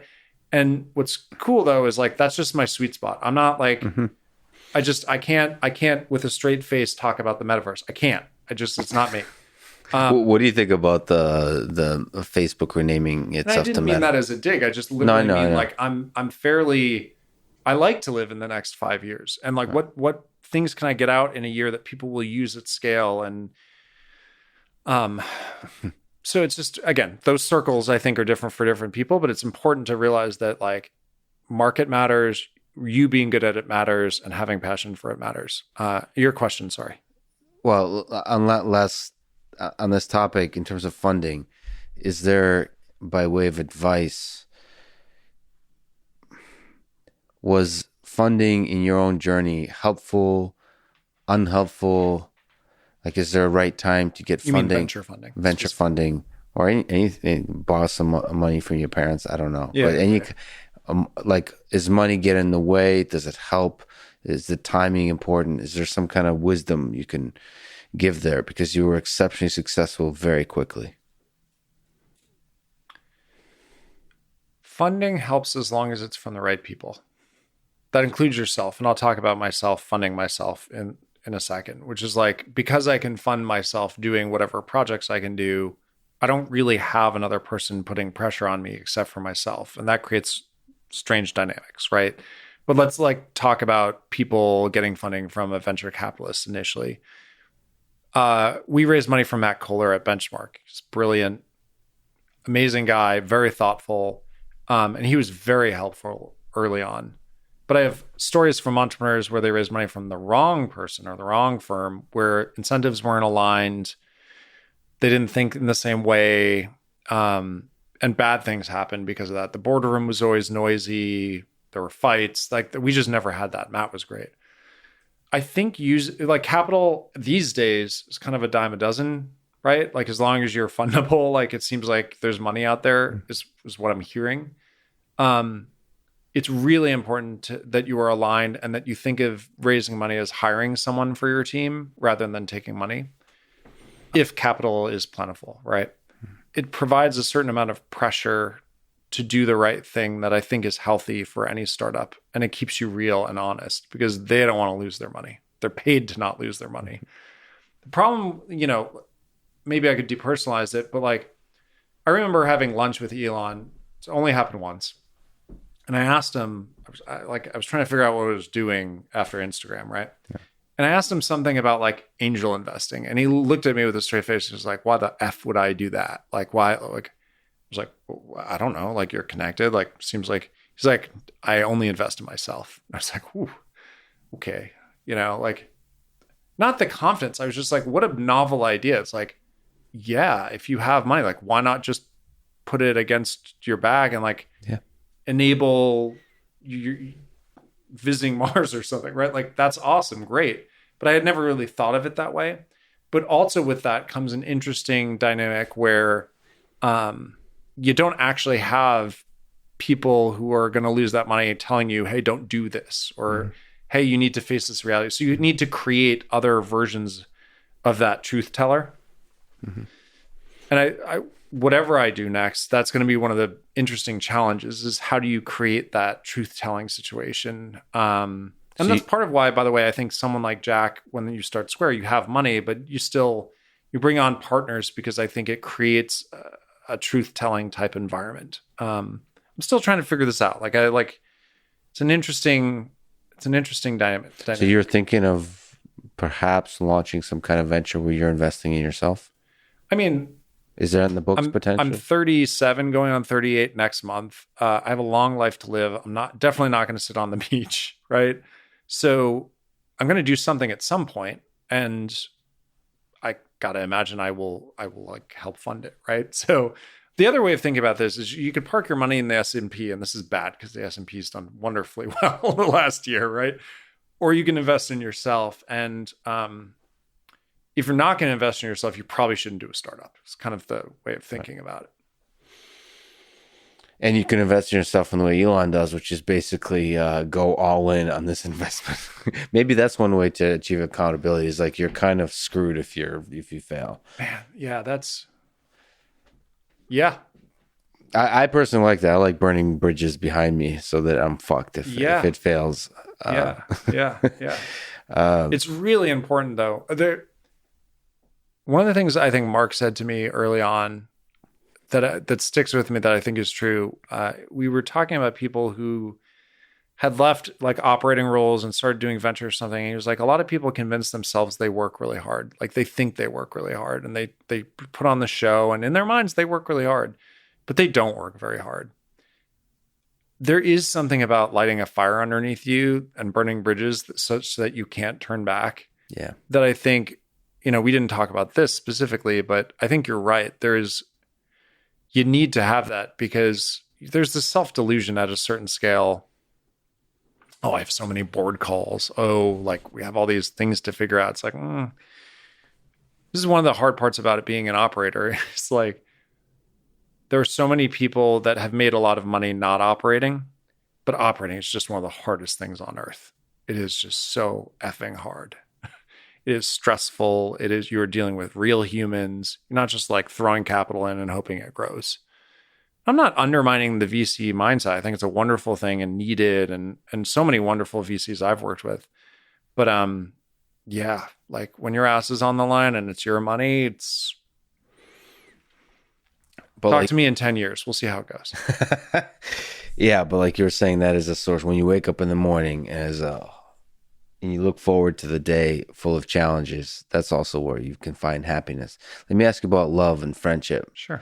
What's the role in this heck of a difficult journey you've been on of love, of friendship? What's the role of love in the human condition? Well, first things first, the woman I married, my wife, Nicole, there's no way I could do what I do if we weren't together. She had the filter idea. Yeah. Yeah, exactly. We didn't go over that story. Everything is a partnership, right? And to achieve great things, it's not about like someone pulling their weight in places. Like it's not like someone supporting you so that you could do this other thing. Mm. It's literally like, Mike and I and our partnership as co-founders is fascinating because I don't think Instagram would have happened without that partnership. Like either him or me alone, no way. We pushed and pulled each other in a way that allowed us to build a better thing because of it. Nicole, sure, she pushed me to work on the filters early on. And yes, that's exciting. It's a fun story, right? Mm-hmm. But the truth of it is being able to like level with someone about how hard the process is and have someone see you for who you are before Instagram and know that there's a constant you throughout all of this and be able to call you when you're drifting from that, but also support you when you're trying to stick with that. That's true friendship / love, whatever you want to call it. But also for someone not to care. I remember Nicole saying, hey, like, I know you're going to do this Instagram thing. You should, I guess it was bourbon at the time. You should do it because, even if it doesn't work, we can move to like a smaller apartment and it'll be fine. Like we'll make it work. How beautiful is that, right? Yeah. That's almost like a superpower. It gives you permission to fail, and somehow that actually leads to success. But also, she's like the least impressed about Instagram of anyone. She's like, yeah, it's great, but like, I love you for you. Like, I like that you like a decent cook. That's beautiful. That's beautiful. With the Gantt chart and Thanksgiving, which I still think is a brilliant effing idea. Thank you. Big ridiculous question. Have you? You're old and wise at this stage. So have you discovered meaning to this whole thing? Why the hell are we descendants of apes here on Earth? What's the meaning of it? What's the meaning of life? I haven't, I am in. So the best learning for me has been like, no matter what level of success you achieve, you're still worried about similar things, just maybe on a slightly different scale. You're still concerned about the same things. You're still self-conscious about the same things. Is like, and actually that moment going through that is what makes you believe there's got to be like more machinery to life or purpose to life. And that we're all chasing these materialistic things, but you start realizing like, it's almost like, the Truman Show when he gets to the edge and he like knocks against it. He's like, what? Like, there's this awakening that happens when you get to that edge that you realize, oh, like, sure, it's great. It's great that we all chase money and fame and success, but you hit the edge, and I'm not even claiming I hit an edge like Elon's hit an edge. Like, there's clearly larger scales. But what's cool is you learn that like it doesn't actually matter, and that there are all these other things that truly matter. That's not a case for working less hard. That's not a case for taking it easy. That's not a case for the 4-day work week. What that is a case for is designing your life exactly the way you want to design it. Because I don't know. I think we go around the earth, the sun a certain number of times, and then we die, and then that's it. That's me. Are you afraid of that moment? No, not at all. In fact, or at least not yet. Listen, I'm like a pilot. Like, I do crazy things, and I like. No, I like. If anything, I'm like, ooh, I got to choose mindfully and purposefully the thing I am doing right now, and not just fall into it. Because you're going to wake up one day and ask yourself, why the hell you spent the last 10 years doing X, Y, or Z? Yeah. So I guess my like shorter answer to this is doing things on purpose because you choose to do them is so important in life. And not just like floating down the river of life, hitting branches along the way, because you will hit branches, right? But rather like literally plotting a course and not having a 10-year plan, but just choosing every day to opt in. Mm-hmm. That, I think, has been more like, I haven't figured out the meaning of life by any stretch of the imagination, but it certainly isn't money, and it certainly isn't fame, and it certainly isn't travel. And it's like, and it's way more of like opting into the game you love playing. Every day, opting in. Just opting in. And like, don't let it happen. You opt in. Kevin, it's great to end on love and the meaning of life. This was an amazing conversation. It was a lot of fun. Thank you. You gave me like a light into some fascinating aspects of this technical world. And I can't honestly wait to see what you do next. Thank you so much. Thanks for having me. Thanks for listening to this conversation with Kevin Systrom. To support this podcast, please check out our sponsors in the description. And now, let me leave you with some words from Kevin Systrom himself. Focusing on one thing and doing it really, really well can get you very far. Thank you for listening, and hope to see you next time.